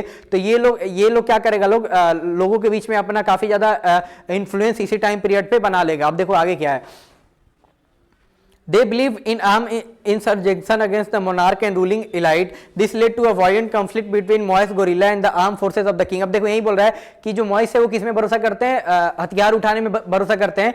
और वो लोग क्या करेगा, लोग यहाँ पे जो राजा है और जो लोग मिल के रूल कर रहा है उसके खिलाफ में हथियार उठा लेगा लोग, जिस कारण से मॉइस्ट गोरिल्ला रहते हैं उनके बीच में और जो राजा के जो आर्मी फोर्स वाले रहते हैं उनके बीच में लड़ाई हमको देखने को मिलेगा। For some time there was a triangular conflict between the monarchist forces, the democrats and the Maoist. अब देखो अब यहाँ पे क्या बोल रहा है कि कुछ टाइम के लिए यहाँ पे तीन लोगों के बीच में क्या हमको देखने को मिलता है, लड़ाई देखने को मिलता है। किसके किसके बीच में, एक तो जो राजा हैं उनके, और उसके बाद कौन है, एक जो यहाँ पे डेमोक्रेट्स हैं यानी जो यहाँ पे डेमोक्रेसी चाह रहे हैं, और तीसरे कौन है यहाँ पे जो मॉइस्ट है यानी माओवादी जो लोग हैं, उनके बीच में हमको क्या लड़ाई देखने को मिलेगा। फिर 2002 में क्या होगा, जो किंग होंगे वो क्या जो पार्लियामेंट का जो सिस्टम रहता है जो 1990 के कॉन्स्टिट्यूशन में मिला रहता है, उस सिस्टम को यहाँ पे अबॉलिश कर देंगे और जो गवर्नमेंट रहता है उसको यहाँ पे डिसमिस कर देंगे, जिस कारण से क्या होगा, this ending even as limited democracy that existed in Nepal. अब इस कारण से क्या हो जाएगा, जो नेपाल में थोड़ा मोड़ा डेमोक्रेसी था उसको भी यहाँ पे क्या हो जाएगा, वो भी खत्म हो जाएगा।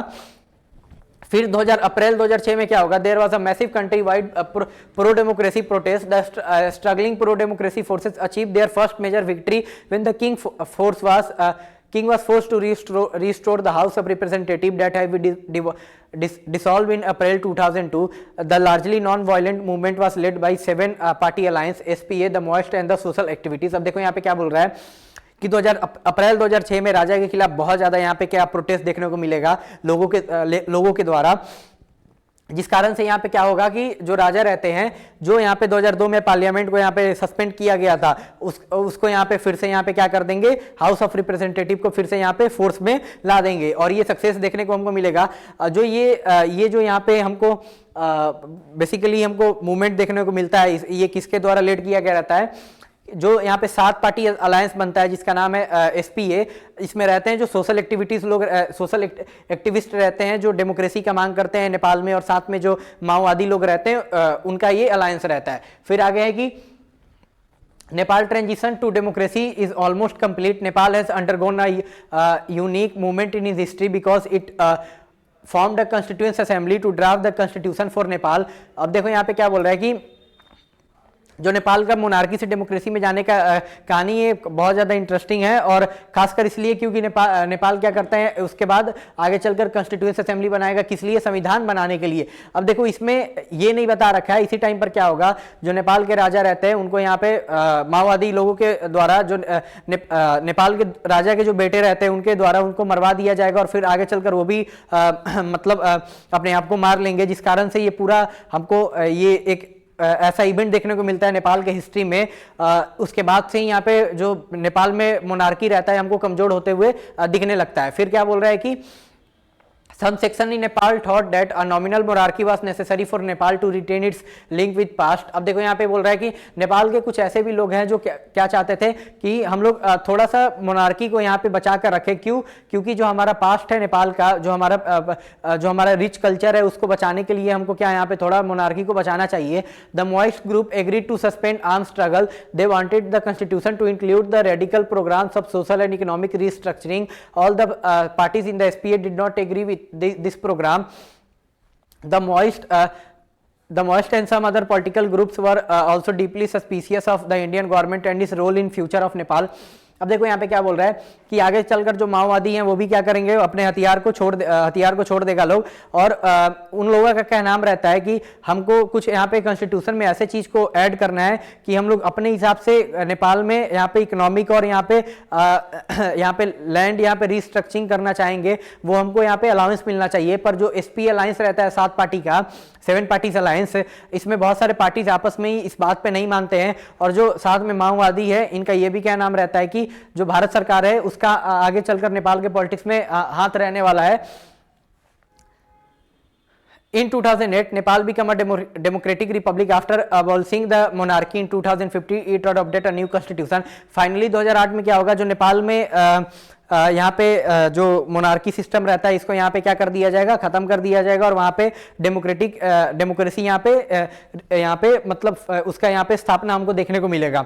और आगे चलकर 2015 में नेपाल फाइनली अपना एक नया संविधान यहाँ पे अडॉप्ट कर लेगा। अब देखो, पर जब से नेपाल में यहाँ पे हमको डेमोक्रेसी देखने को मिला है, कोई भी पॉलिटिकल पार्टीज, कोई भी यहाँ पे अभी तक कोई भी एकमात्र ऐसे प्रधानमंत्री नहीं बने हैं जो 5 साल के लिए अपना टर्म को कंप्लीट कर पाए हो, जिस कारण से अभी के टाइम पर नेपाल के जो लोग हैं ये डेमोक्रेसी से लोगों के बीच में जो एक टाइम पे जो लोग चाहते थे कि नेपाल में डेमोक्रेसी होना चाहिए, वहीं अभी के टाइम पर लोग डेमोक्रेसी के अगेंस्ट में है कि ये जो यहाँ पे माओवादी हमको ये बोलकर आए थे रूल करने के लिए कि जब राजा का सिस्टम हट जाएगा तो हम आपके लिए अच्छा काम करेंगे, आपका डेवलपमेंट होगा, पर उनका सिनेरियो बद से और ज्यादा बदतर होते आ गया है। नेपाल का अभी करंट का जो सिचुएशन है और ज्यादा खराब हो रखा है, जिस कारण से क्या हुआ, लास्ट ईयर जेनजी प्रोटेस्ट में जो डेमोक्रेटिक गवर्नमेंट था उसको हटाया गया केपी ओली का, और अभी इंटीरियम गवर्नमेंट है सुशीला कार्की के अंडर में।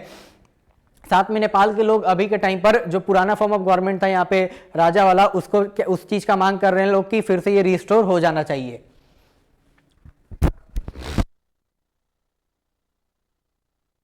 अब देखो, हम लोग 3 पढ़ लिए लोग, अब हमारा यहाँ पे नेक्स्ट हम लोग श्रीलंका का जो हमको केस देखने को मिलेगा ये हम लोग इसमें पढ़ने वाले हैं लोग। उसके बाद यहाँ पे हमारा इंडिया पाकिस्तान के साथ कुछ जो रिलेशन है ये बता रखा है, और ऐसे कर मे बी उसके बाद हमारे नेबर के साथ है, और ऐसे कर हमारा जो चैप्टर है ये क्या हो जाएगा, ये खत्म हो जाएगा।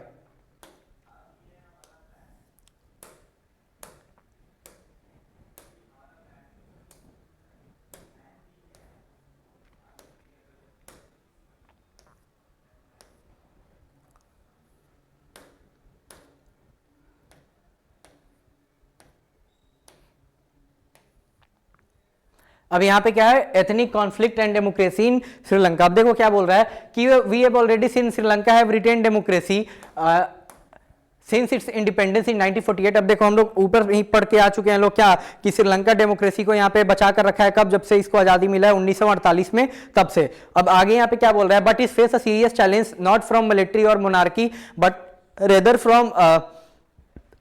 From ethnic conflict leading to demand for secession by one of the regions. अब देखो यहाँ पे क्या बोल रहा है कि इसको भी चैलेंजेस फेस करने को मिला है, पर इसको चैलेंज किसके द्वारा नहीं मिला है, जो यहाँ पे मिलिट्री वाले हैं या फिर जो मोनार्की फॉर्म ऑफ गवर्नमेंट है उससे इसको चैलेंज नहीं देखने को मिला है। इसको चैलेंज मिला है जो श्रीलंका के अपने ही लोग रहते हैं जो उनसे एथनिकली अलग हैं। जैसे श्रीलंका में दो टाइप के लोग देखने को मिलेंगे लोग, एक सिन्हाला लोग और एक तमिल लोग। तो जो सिन्हाला लोग हैं वो मेजॉरिटी में है लोग, और जो तमिल पीपल है वो यहाँ पे क्या है, श्रीलंका में माइनॉरिटी में है। तो वो लोग क्या करता है लोग अपने यहाँ पे अपने को ज्यादा ऑटोनॉमी के लिए क्या कर देगा लोग, यहाँ पे जो श्रीलंका गवर्नमेंट है उसके खिलाफ यहाँ पे लड़ाई शुरू कर देगा लोग। After its independence politics in Sri Lanka it was then known as Ceylon was dominated by forces that represented the interest of majority Sinhala community.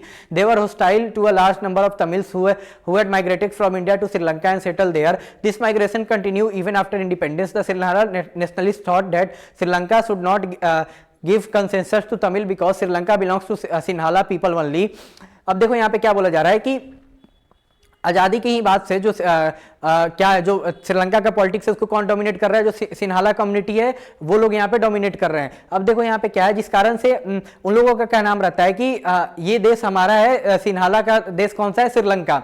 अब जो तमिल लोग हैं तमिल लोगों को श्रीलंका में कौन लेकर जाता है, जो ब्रिटिशर होते हैं। यहाँ पे टी का खेती प्लांटेशन के लिए ये लोग श्रीलंका में क्या करते हैं लोग, इंडिया के तमिलनाडु स्टेट से वहां से तमिल पीपल को क्या करके लेके जाएगा लोग, श्रीलंका में बसा देगा लोग।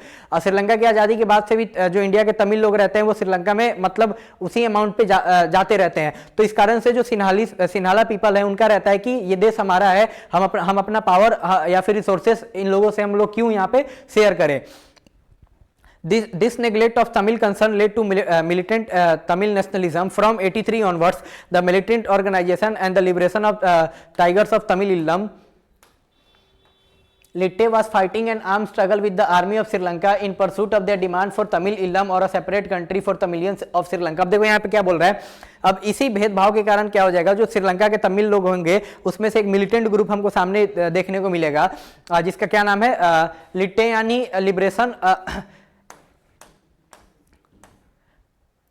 लिबरेशन टाइगर ऑफ तमिलम, जिसका शॉर्ट फॉर्म क्या है, लिट्टे। तो ये यहाँ पे हथियार उठा लेगा लोग सरकार, श्रीलंका सरकार के खिलाफ, और बोलेगा लोग हमको क्या चाहिए, एक अलग सा देश चाहिए जो तमिल लोग श्रीलंका में उनके लिए, और उस देश का क्या नाम रहेगा, Tamil इल्लम। At a point of time, the north-eastern part of the Sri Lanka was controlled by Litte। अब देखो ये क्या बोल रहा है, जो श्रीलंका का नॉर्थ कौन सा पार्ट है यहाँ पे, नॉर्थ ईस्टर्न। तो मान लो ये मान लो पूरा श्रीलंका का मैप हो गया, तो ये जो ऊपर और एक ये ईस्ट साइड का जो पूरा एरिया है, ये यानी मैप के हिसाब से मैं बता रहा हूँ, जो पूरा जाफना का रीजन था श्रीलंका में, जाफना और कैंडी का थोड़ा सा, वो किसके द्वारा यहाँ पे एक टाइम पे पूरा कंट्रोल किया जाता था, जो लिट्टे के मिलिटेंट थे उनके द्वारा। अब देखो लिट्टे का फॉर्मेशन किया गया था प्रभाकरन के द्वारा, वो इसका फाउंडर था। आगे चलकर राजीव गांधी का जो यहाँ पे हत्या करवाया जाएगा वो भी लिट्टे के लोगों कहीं द्वारा करवाया जाएगा इसी मैटर के कारण।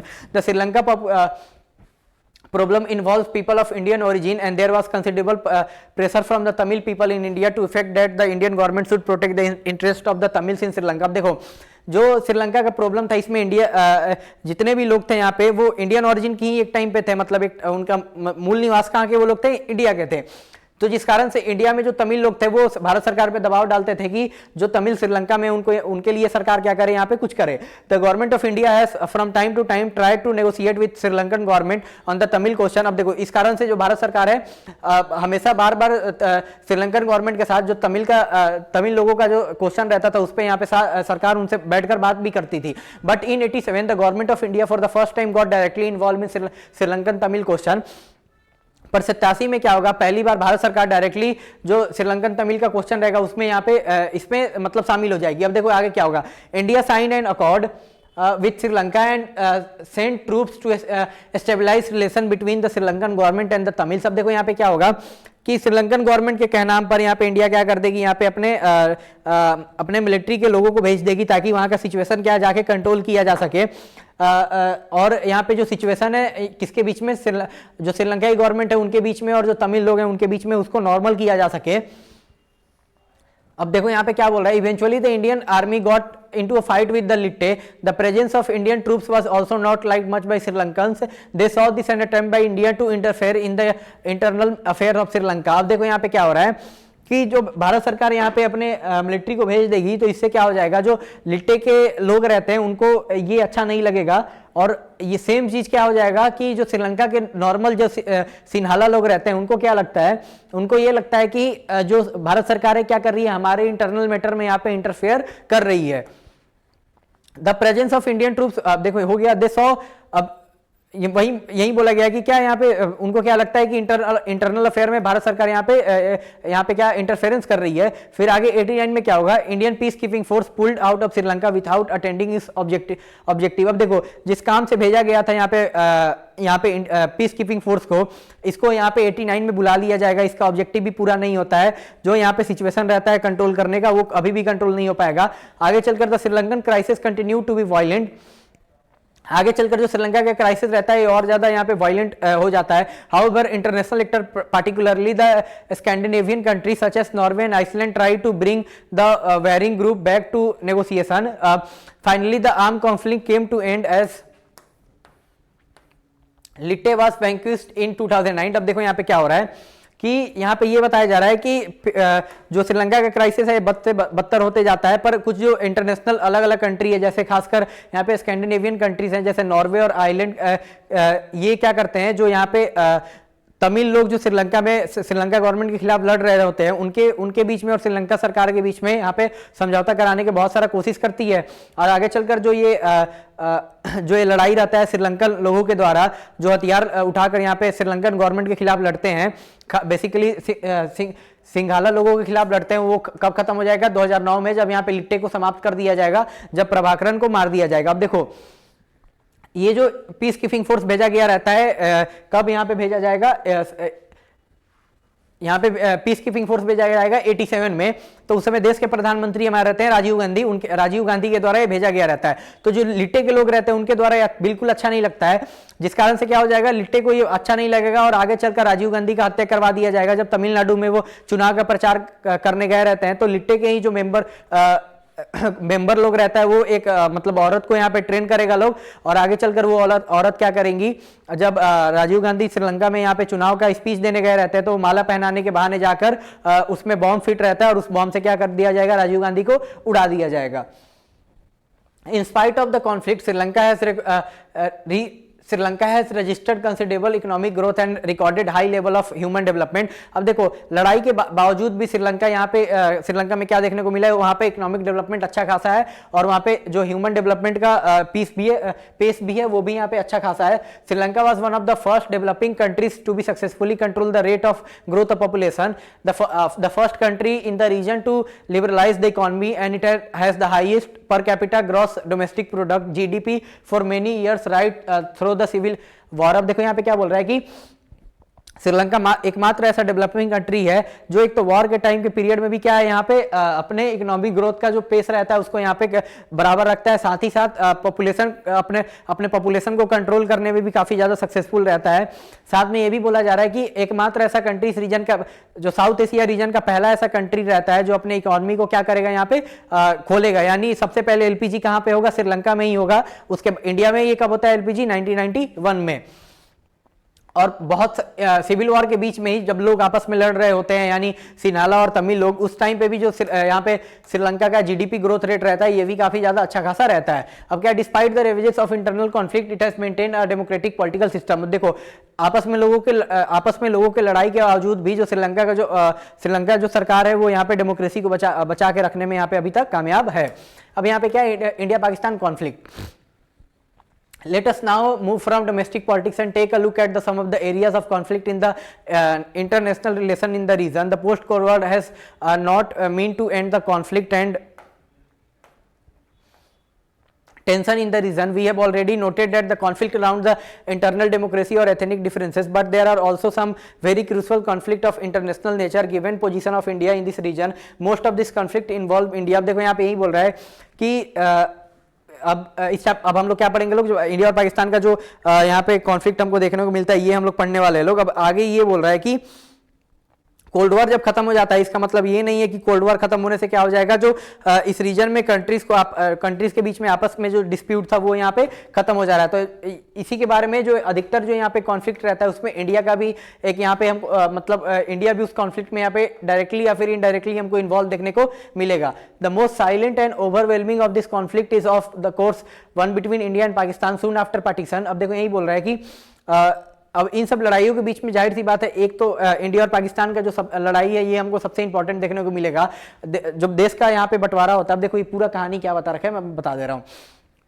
जैसे ही देश का यहाँ पे बंटवारा होगा उसी के बाद से क्या हो जाएगा, कश्मीर के इशू पे यहाँ पे इंडिया और पाकिस्तान लड़ लेंगे। इसके बारे में हम लोग अपने पिछले चैप्टर में भी अच्छे से बात कर लिए लोग कि यहाँ पे जो पाकिस्तानी गवर्नमेंट है कश्मीर रीजन को अपने अंडर में लेने के लिए क्या करती है, जम्मू कश्मीर पे हमला कर देगी, जिस कारण से महाराजा हरि सिंह भारत सरकार से आगे मदद मांगेंगे, फिर इंस्ट्रूमेंट ऑफ एक्सेशन साइन होगा। उसके बाद जो इंडियन आर्मी है वो क्या करेगी, जाकर वहाँ पे पाकिस्तान के जो आर्मी को यहाँ पे भगाना शुरू कर देगी। उसके बाद से इंडिया इस मैटर को यूएन में लेकर चला जाएगा। तो ये लड़ाई कब तक होगा, 47 से लेकर 1948 तक। तो ये अभी तक का यहां तक का ये जो रहता है ये मैटर है।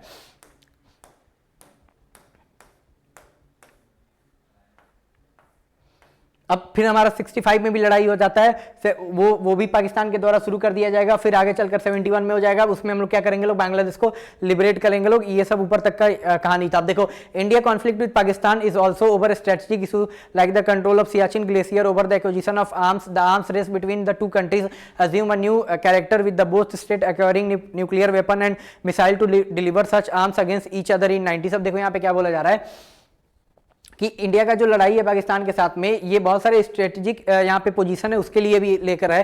खासकर जो सियाचिन ग्लेशियर है यहाँ पे हमको लद्दाख में देखने को मिलता है, उसको लेकर है कि उसको कंट्रोल कौन करेगा और ज़्यादा से ज़्यादा यहाँ पे आर्म्स किस देश के बीच में रहेगा, उस कारण से क्या हो जाता है इंडिया पाकिस्तान के बीच में यहाँ पे आर्म्स रेस हमको देखने को मिल जाएगा कि कौन सा देश ज़्यादा से ज़्यादा आर्म्स रख सकता है। इसी क्रम में क्या होगा, आगे चलकर इंडिया न्यूक्लियर स्टेट बनेगा तो फिर पाकिस्तान भी न्यूक्लियर स्टेट बन जाएगा।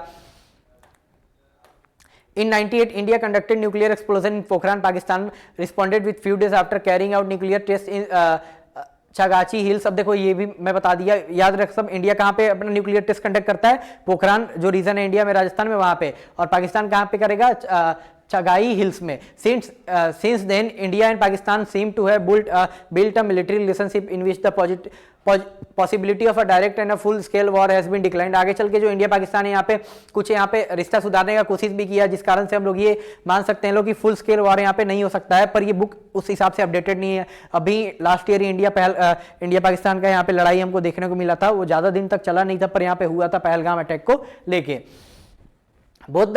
But both the government continue to be suspicious of each other. The Indian government has blamed the Pakistan government for using the strategy of low-key violence by the Kashmiri militants with the arms training and money protection to carry out terrorist attacks against India. अब देखो यही क्या बोल रहा है कि दोनों भारत और पाकिस्तान की सरकार एक दूसरे पे ब्लेम करती है कि यहाँ पे हमला करवाने में उसका काम रहता है। जैसे भारत सरकार का क्या नाम है कि पाकिस्तान यहाँ पे जो कश्मीरी मिलिटेंट है उनको यहाँ पे पैसा देती है, फंड देती है, ट्रेन करती है, और उस कारण से क्या होता है, वो लोग भारत में यहाँ पे आतंकवादी हमला करते हैं। The Indian government also believed that Pakistan had aided with the pro-Khalistan militant with the arms and ammunition during the period of 85 to 1995। अब देखो भारत सरकार का ये भी क्या नाम है, जो खालिस्तान का यहाँ पे मांग उठता है उसमें भी पाकिस्तान का मेन हाथ रहता है। जो पाकिस्तान गवर्नमेंट है वो किसमें इन खालिस्तानियों को सपोर्ट करती है, उनको आर्म्स देने में और जो एम्यूनिशन होता है उसको देने में। फिर it's spy agency Inter-Service Intelligence (ISI) is elect to be involved in various anti-India campaign in India's northeast, operating secretly through Bangladesh और नेपाल। अब देखो जो पाकिस्तान का स्पाई विंग एजेंसी है जिसका नाम है ISI, क्या नाम है, फुल फॉर्म है इंटर सर्विस इंटेलिजेंस। इस पे भारत सरकार का क्या कहना है कि ये लोग एंटी इंडिया बहुत सारे कैंपेन को यहाँ पे प्रमोट करते हैं लोग, खासकर नॉर्थ ईस्ट के रीजन में बांग्लादेश और नेपाल का हेल्प लेके। अब देखो ये इंडिया का है। अब the government of Pakistan in turn blames the Indian government and its security agency for fomenting trouble in province of Sindh and Balochistan. अब देखो पाकिस्तान सरकार का क्या नाम है, भारत सरकार यहाँ पे जो सिंध में और बलूचिस्तान में उनके लोगों के द्वारा यहाँ पे प्रोटेस्ट किया जाता है पाकिस्तान सरकार के खिलाफ में, इसमें जो इंडिया का स्पाई एजेंसी है रॉ और भारत सरकार पे यहाँ पे पाकिस्तान गवर्नमेंट यहाँ पे ब्लेम करती है कि उनके द्वारा करवाया जाता है।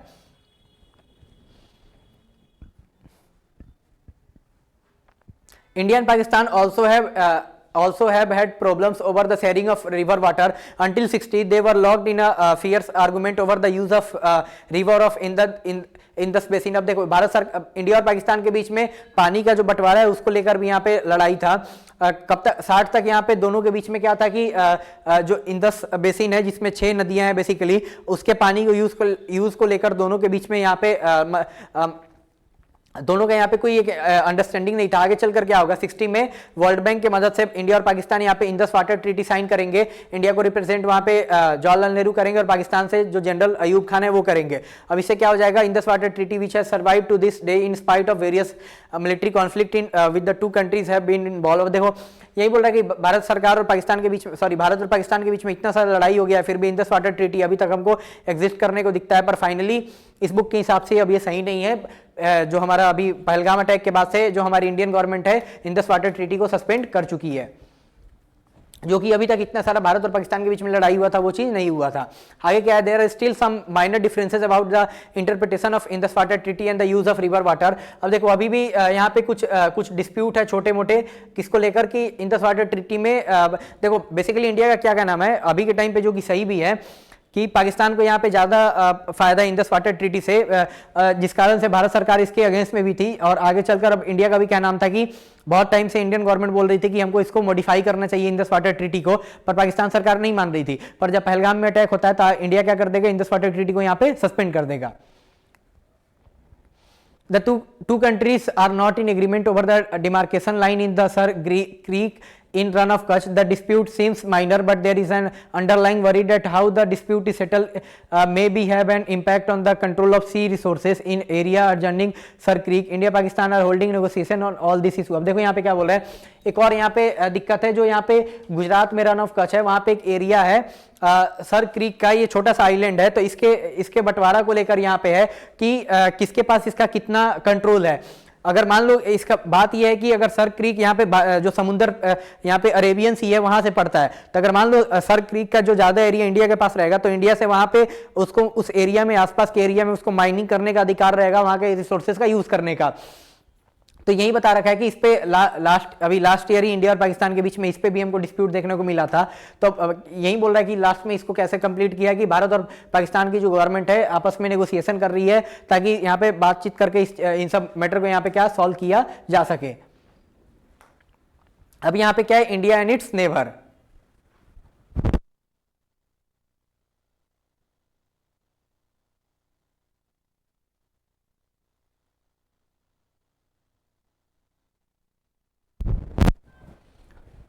The government of India and Bangladesh had differences over several issues, including the share of Ganga and Brahmaputra river water. The Indian government had been unhappy with the Bangladesh denial of illegal immigration to India and its support for anti-Indian Islamic fundamentalist group. Bangladesh refusal to allow Indian troops to move through its territory to northeast India and its decision not to export natural gases to India or allow Myanmar to do so through Bangladeshi territory. अब देखो भारत और पाकिस्तान के बीच में यहाँ पे बहुत सारा हमको क्या देखने को मिलता है, यहाँ पे डिफरेंसेस देखने को मिलता है, खासकर किसको लेकर कि एक तो यहाँ पे एक जो मेन रीजन है वो है कि जो गंगा और ब्रह्मपुत्र का जो पानी है वो बांग्लादेश में जाता है, उसको शेयरिंग को लेकर कि बांग्लादेश को कितना कितना शेयर मिलना चाहिए और इंडिया को कितना शेयर मिलना चाहिए। फिर उसके बाद है इंडियन गवर्नमेंट को इस चीज से भी नाखुश है कि जो इलीगल इमिग्रेंट्स यहाँ पे बांग्लादेश से इंडिया में आ रहे हैं उसको भी बांग्लादेश सरकार रोकने में कोई काम नहीं कर रही है। आगे चलकर एंटी इंडिया जो यहाँ पे इस्लामिक फंडामेंटलिस्ट जो वहाँ पे है यहाँ पे जमात के लोग, उनके द्वारा इंडिया के खिलाफ जो बांग्लादेश में यहाँ पे गलत यहाँ पे बात बोला जाता है उसको भी बांग्लादेश सरकार यहाँ पे रोकने में नाकामयाब है। इस कारण से इंडिया खुश नहीं है। आगे चलकर इंडिया चाहता है यहाँ पे गैस पाइपलाइन एक म्यांमार तक जाए जो कि बांग्लादेश से होकर जाता वेस्ट बंगाल से, तो वो उसका डिस्टेंस काफी कम रहता। तो इस कारण से भी इस चीज को भी बांग्लादेश क्या मना कर देता है कि नहीं मैं अपने रीजन से आपके मतलब गैस पाइपलाइन को नहीं जाने दूंगा बांग्लादेश में। तो इस कारण से भी इंडिया और बांग्लादेश का जो रिलेशन है थोड़ा हमको ऊपर नीचे देखने को मिलता है। Bangladeshi government have felt that the Indian government behaves like a regional bully over the sharing of river water, encouraging the rebellion in the Chittagong hill tracts, trying to extract its natural gases and being unfair in trade. The two countries could not resolve their boundary dispute for a long while. अब देखो यहीं पे बोल रहा है बांग्लादेश सरकार का क्या कहना है, उसको लगता है कि भारत सरकार यहाँ पे इस रीजन में मतलब ज्यादा ताकतवर है तो हमको यहाँ पे दबाने का कोशिश करती है। साथ ही में इसका यह भी कहना है कि जो चित्तागोंग रीजन है वहां पे लोगों के बीच में भड़काने का भी काम किया जाता है कि तुम लोग बांग्लादेश के साथ नहीं रहो, ये भी भारत सरकार के द्वारा किया जाता है। आगे चलकर यही है कि जो इंडिया बांग्लादेश में इतना सारा बॉर्डर डिस्प्यूट है वो भी अभी तक सॉल्व नहीं हो रखा है। तो ये हमारा किसके साथ डिस्प्यूट है, बांग्लादेश के साथ, पर इतना सारा डिस्प्यूट भी है। देखो यहीं पे आगे बताएगा despite this differences India and Bangladesh do cooperate on many issues. देखो इतना सारे मतलब असहमति के बाद भी क्या है, इंडिया और जो बांग्लादेश है आपस इनके बीच में बहुत सारा ऐसा इशू है जिसपे इन दोनों के बीच में क्या है एक म्यूचुअल अंडरस्टैंडिंग है, वही बता रखा है। Economic relation has been improved considerably in last 20 years. जो इंडिया और बांग्लादेश का यहाँ पे जो इकोनॉमिक सिचुएशन है, इकोनॉमिक रिलेशन है वो भी काफी ज्यादा इंप्रूव हुआ है, खासकर पिछले 20 सालों में। बांग्लादेश हमारा एक इंपॉर्टेंट पार्ट है जो इंडिया का पॉलिसी है लुक ईस्ट पॉलिसी, जो 1991 में इसका फॉर्मेशन रखा गया था। आगे चलकर इसका नाम चेंज हो जाता है और एक्ट ईस्ट पॉलिसी हो जाएगा ये 2014 से। अब इस पॉलिसी से क्या है, इस पॉलिसी में क्या है कि हम लोग क्या चाहते हैं, लोग साउथ ईस्ट एशिया रीजन से हम लोग कनेक्ट होना चाहते हैं लोग म्यांमार के थ्रू। अब देखो एक्ट ईस्ट पॉलिसी से क्या है कि इंडिया यहाँ पे बांग्लादेश के थ्रू म्यांमार जाएगी, म्यांमार के थ्रू यहाँ पे थाईलैंड होते हुए कंबोडिया लाओस होते हुए पूरे साउथ ईस्ट एशिया के रीजन को हमको क्या करना है, यहाँ पे कनेक्ट करना है। On disaster management and environmental issue the two state have cooperated regularly. अब देखो यहाँ पे डिजास्टर मैनेजमेंट और इन्वायरमेंट के इशूज पे भी दोनों देश यहाँ पे काम किए हैं। 2015 में क्या होता है, they exchange certain enclaves efforts are on broaden the area of the cooperation further by identifying common threats and being much more sensitive to each other needs। अब यहाँ पे यही बता रहा है कि इंडिया और पाकिस्तान के बीच में बहुत सारे ऐसे इशू हैं जिनके बीच में हमको क्या करना है यहाँ पे कि उसको बताना है, सॉल्व करना है, ताकि यहाँ पे क्या किया जा सके, दोनों एक जो उनका कॉमन ट्रेट रहेगा उसके खिलाफ में दोनों एक साथ आए और यहाँ पे लड़े। तो खासकर यहाँ पे ये बोला जाता है कि जो यहाँ पे बांग्लादेश में शेख हसीना थी, शेख हसीना का भारत सरकार के साथ काफी अच्छा रिलेशन था, पर अब जैसे ही शेख हसीना जा रखी है उसके बाद से इंडिया और बांग्लादेश का कैसे रिलेशन होने वाला है, अभी के टाइम पे तो बहुत ही ज्यादा खराब है। बांग्लादेश वर्ल्ड कप का मैच इंडिया में खेलने से मना कर रखा है। तो ये हमको देखने को मिलेगा कि आगे का सिचुएशन कैसे यहाँ पे कंट्रोल किया जाएगा। तो यही यहाँ पे क्या बता रखा है। अब हमको नेपाल के साथ में हमारा सिचुएशन कैसा है ये हमको देखने को मिलेगा।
अब यहाँ पे हम लोग इंडिया और नेपाल का जो रिलेशन है उसके बारे में हम लोग पढ़ेंगे लोग। तो India and Nepal enjoy a very special relation that has been very few parallels in the world. A treaty between the two countries allow the citizen of the two country to travel and to work in the other country without any visa and passport. अब देखो India और जो नेपाल का relation है ये काफी ज्यादा unique है, जो कि पूरे वर्ल्ड में हमको देखने को ऐसा नहीं मिल सकता है। दोनों के बीच में एक ट्रीटी है जिस कारण से इंडिया और नेपाल के जितने भी लोग हैं एक दूसरे के कंट्री में काम कर सकते हैं लोग बिना वीजा और पासपोर्ट के। Despite this special relation the government of the two countries have had trade related dispute in past. अब देखो इतना अच्छा रिलेशन के बाद भी दोनों भारत और नेपाल सरकार के बीच में यहाँ पे ट्रेड रिलेटेड डिस्प्यूट हमको देखने को मिलेगा। The Indian government had often expressed displeasure at the warm relation between Nepal, China and the Nepal government in action against the anti-India elements। Bharat सरकार का यहाँ पे इस चीज से भी नाखुश है कि जो नेपाल और चाइना का यहाँ पे रिलेशन है उससे, और जो नेपाल में एंटी इंडिया प्रोटेस्ट या फिर कैंपेन देखने को मिलता है उसमें नेपाल गवर्नमेंट कुछ नहीं करती है, इससे भी नेपाल जो इंडिया की गवर्नमेंट है इससे नाखुश है।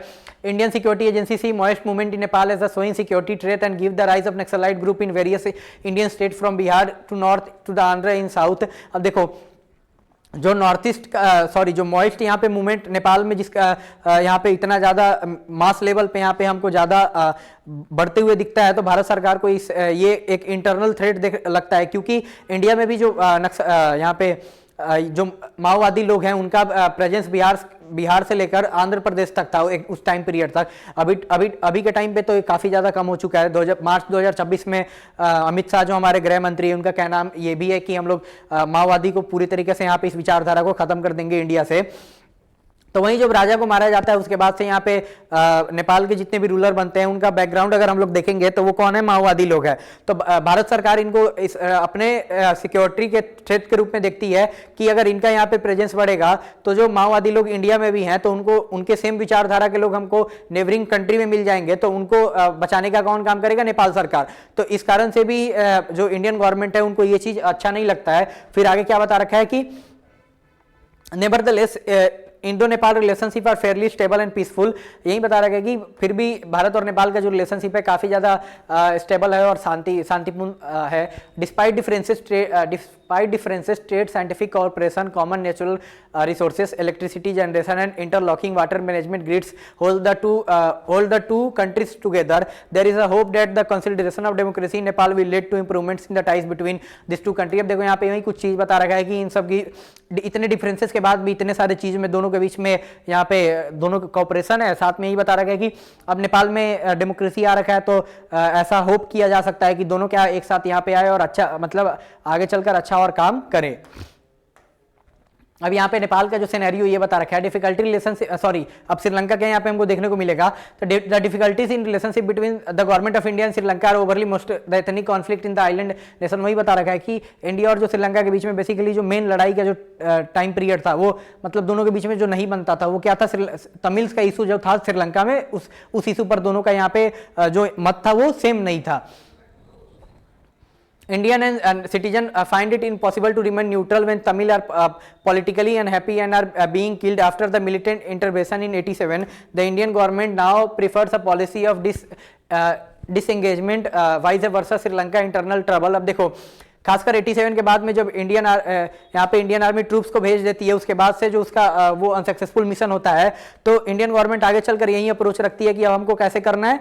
हम लोग डायरेक्टली उसमें इन्वॉल्व नहीं होंगे लोग, भले हम लोग यहाँ पे पीछे से जो हम लोग अपना बात रहेगा वो बता सकेंगे लोग, पर डायरेक्टली यहाँ पे हमको इन्वॉल्व इसमें नहीं होना है।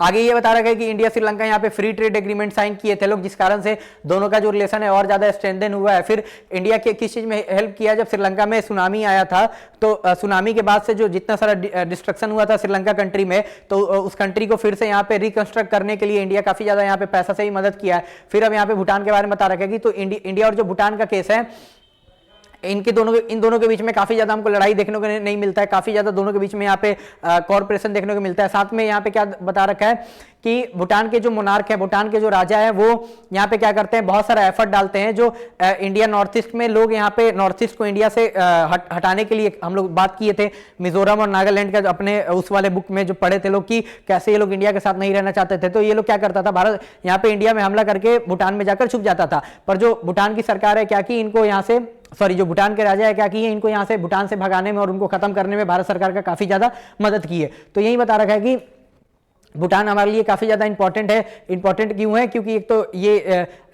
चाइना से भी हमको इसको बचा के रखना है, और भूटान एक मतलब यहाँ पे नेचुरल रिसोर्सेस वाला रिच कंट्री है, जिस कारण से अगर हम लोग यहाँ पे हाइड्रो इलेक्ट्रिक प्रोजेक्ट यहाँ पे इंडिया भूटान में लगा रहा है, तो उससे फायदा किसको होगा, दोनों देश को यहाँ पे डायरेक्टली होगा।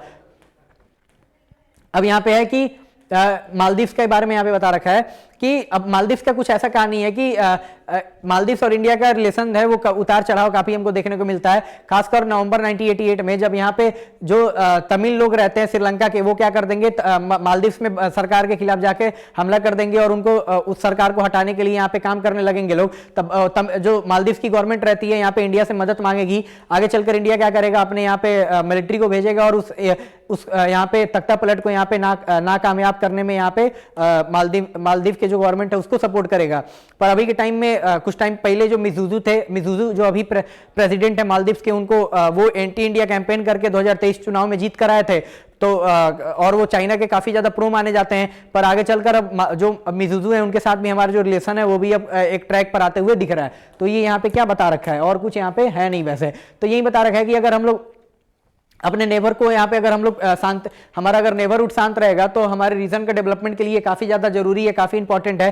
क्योंकि अगर हमारे आसपास में कोई कंट्री नहीं लड़ेंगे तो ये माना जाएगा कि सभी रीजन अगर एक साथ मिलकर डेवलप करेंगे तो पूरे रीजन के लिए क्या एक अच्छा चीज रहेगा। अब लास्ट में चैप्टर क्या है, पीस एंड कोऑपरेशन, उसके बाद ये चैप्टर हो जाएगा हमारा खत्म।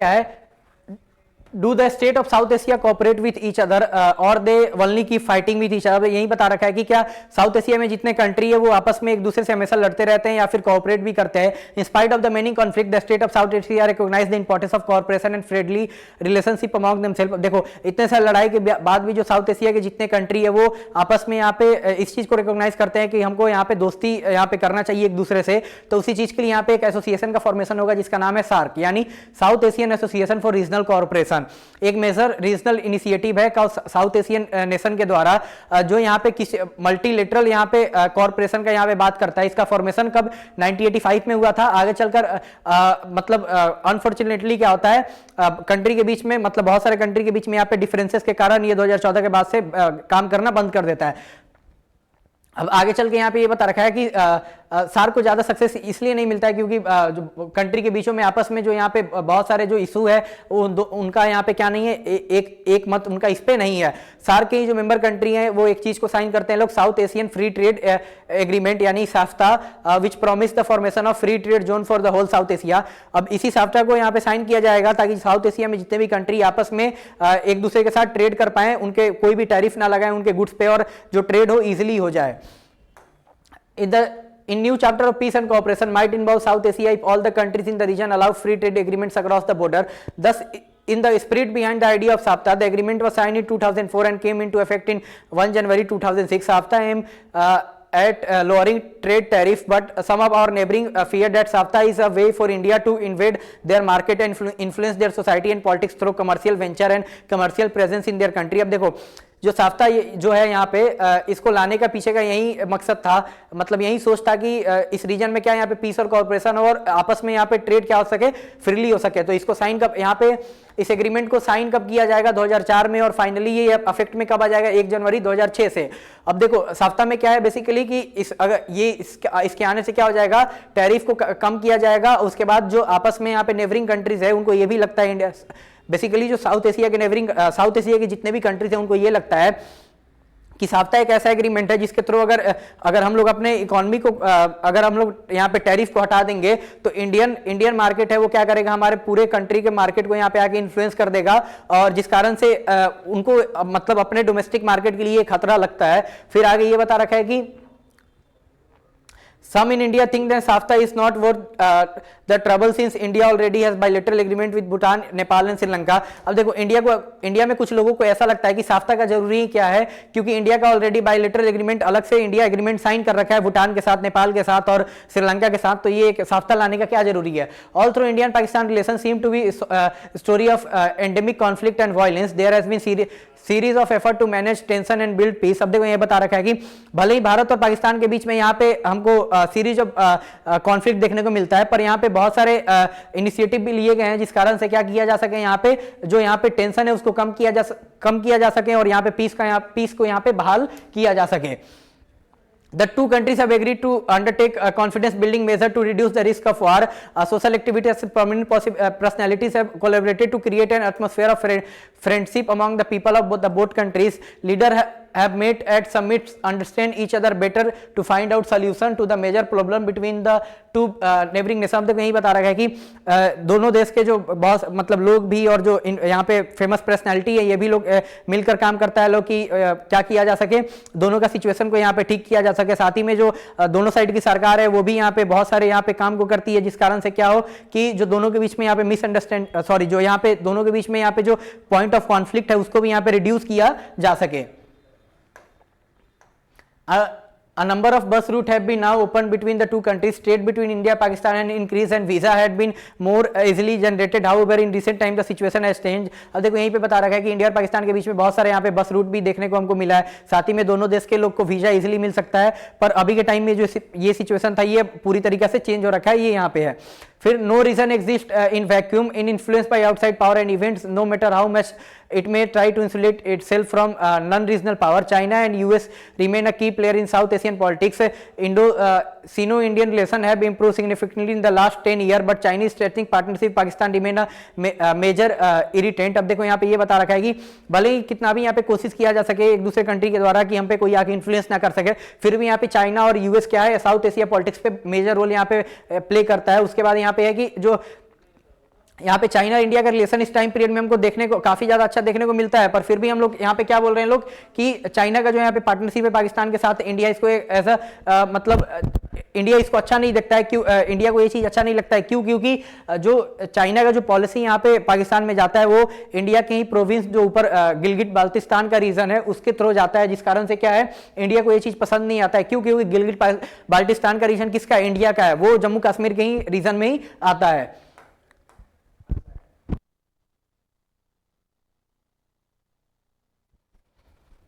The demand of development and globalization have brought two ASEAN giants closer and their economic ties have multiplied rapidly since 1991। अब देखो यहाँ पे ये बता रखा है कि जो ग्लोबलाइजेशन और यहाँ पे और वहाँ के लोगों के कारण जो दोनों इंडिया पाकिस्तान का जो रिलेशन है काफ़ी ज़्यादा, मतलब इस बुक के हिसाब से उस टाइम तक काफ़ी ज़्यादा दोनों एक दूसरे के पास आ गए हैं, खासकर 1991 के बाद से, ताकि दोनों मिलकर यहाँ पे क्या कर सके, यहाँ पे काम कर सके। पर अभी के टाइम पे ये सिचुएशन बिल्कुल वैसा नहीं है। ये बुक जब लिखा गया था तब का वो सिचुएशन है। American involvement in South Asia is rapidly increase after the cold war. ये भी बता रखा है कि अमेरिका का इन्वॉल्वमेंट साउथ एशिया के पॉलिटिक्स में ये भी ज्यादा बढ़ चुका है। कब से बढ़ गया है? जब से कोल्ड वार का टाइम पीरियड यहाँ पे खत्म हुआ है। The US had good relation with both India and Pakistan since the end of cold war and increasingly work as अ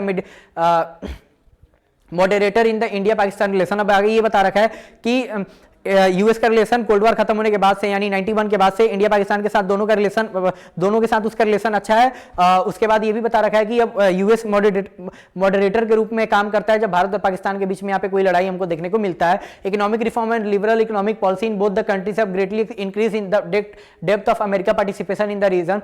और देखो अमेरिका का पार्टिसिपेशन का भी यहाँ पे बिग बड़ा सा कारण क्यों है? क्योंकि दोनों कंट्री अपनी इकोनॉमी को खोल चुके हैं लोग, जिस कारण से अमेरिका यहाँ पे आकर मतलब रोल एक प्ले कर पा रहा है। The large South Asian diaspora in the US and the huge size of population and the market of the region also give America an added strike in the future of regional security and peace। अब देखो एक तो जाहिर सी बात है कि US में काफ़ी ज़्यादा इंडिया और पाकिस्तान साइड के दोनों लोग यूएस में रहते हैं, और इंडिया और पाकिस्तान का मार्केट इतना बड़ा है जिस कारण से यूएस क्या कर रहा है इस रीजन में यहाँ पे इंटरेस्ट ले रहा है। However, whether South Asia will continue to be known as a conflict-prone zone or will evolve into a global regional bloc with common cultural feature and trade interest will depend more on the people and the government of the region than any other outside power। अब देखो यहाँ पे ये चीज बोल के chapter को खत्म किया जा रहा है कि साउथ एशिया का जो रीजन है ये क्या यहाँ पे जो आपस में जो यहाँ पे पहले से हमको लड़ाई देखने को मिलते हुए आया है, क्या ये उसी कॉन्फ्लिक्ट जोन में रहेगा या फिर ये जोन ये खत्म होगा, ये तो हमको नहीं पता है। पर इतना जरूर पता है कि यहाँ का जो भी यहाँ पे हमको पॉलिटिक्स देखने को मिलेगा ये किसके द्वारा यहाँ पे शेप किया जाएगा, जो यहाँ के कल्चर है, यहाँ के लोग हैं उनके द्वारा, ना कि जो आउटसाइड पावर है जैसे अमेरिका हो गया उसके द्वारा नहीं। और ऐसे करके हमारा जो चैप्टर है ये खत्म हो जाता है। आज के क्लास के लिए इतना ही। फिर अब हमको मिलेंगे नेक्स्ट चैप्टर में, फिर आपसे मिलेंगे नेक्स्ट चैप्टर में। तब तक के लिए बाय बाय, टाटा, जय हिंद।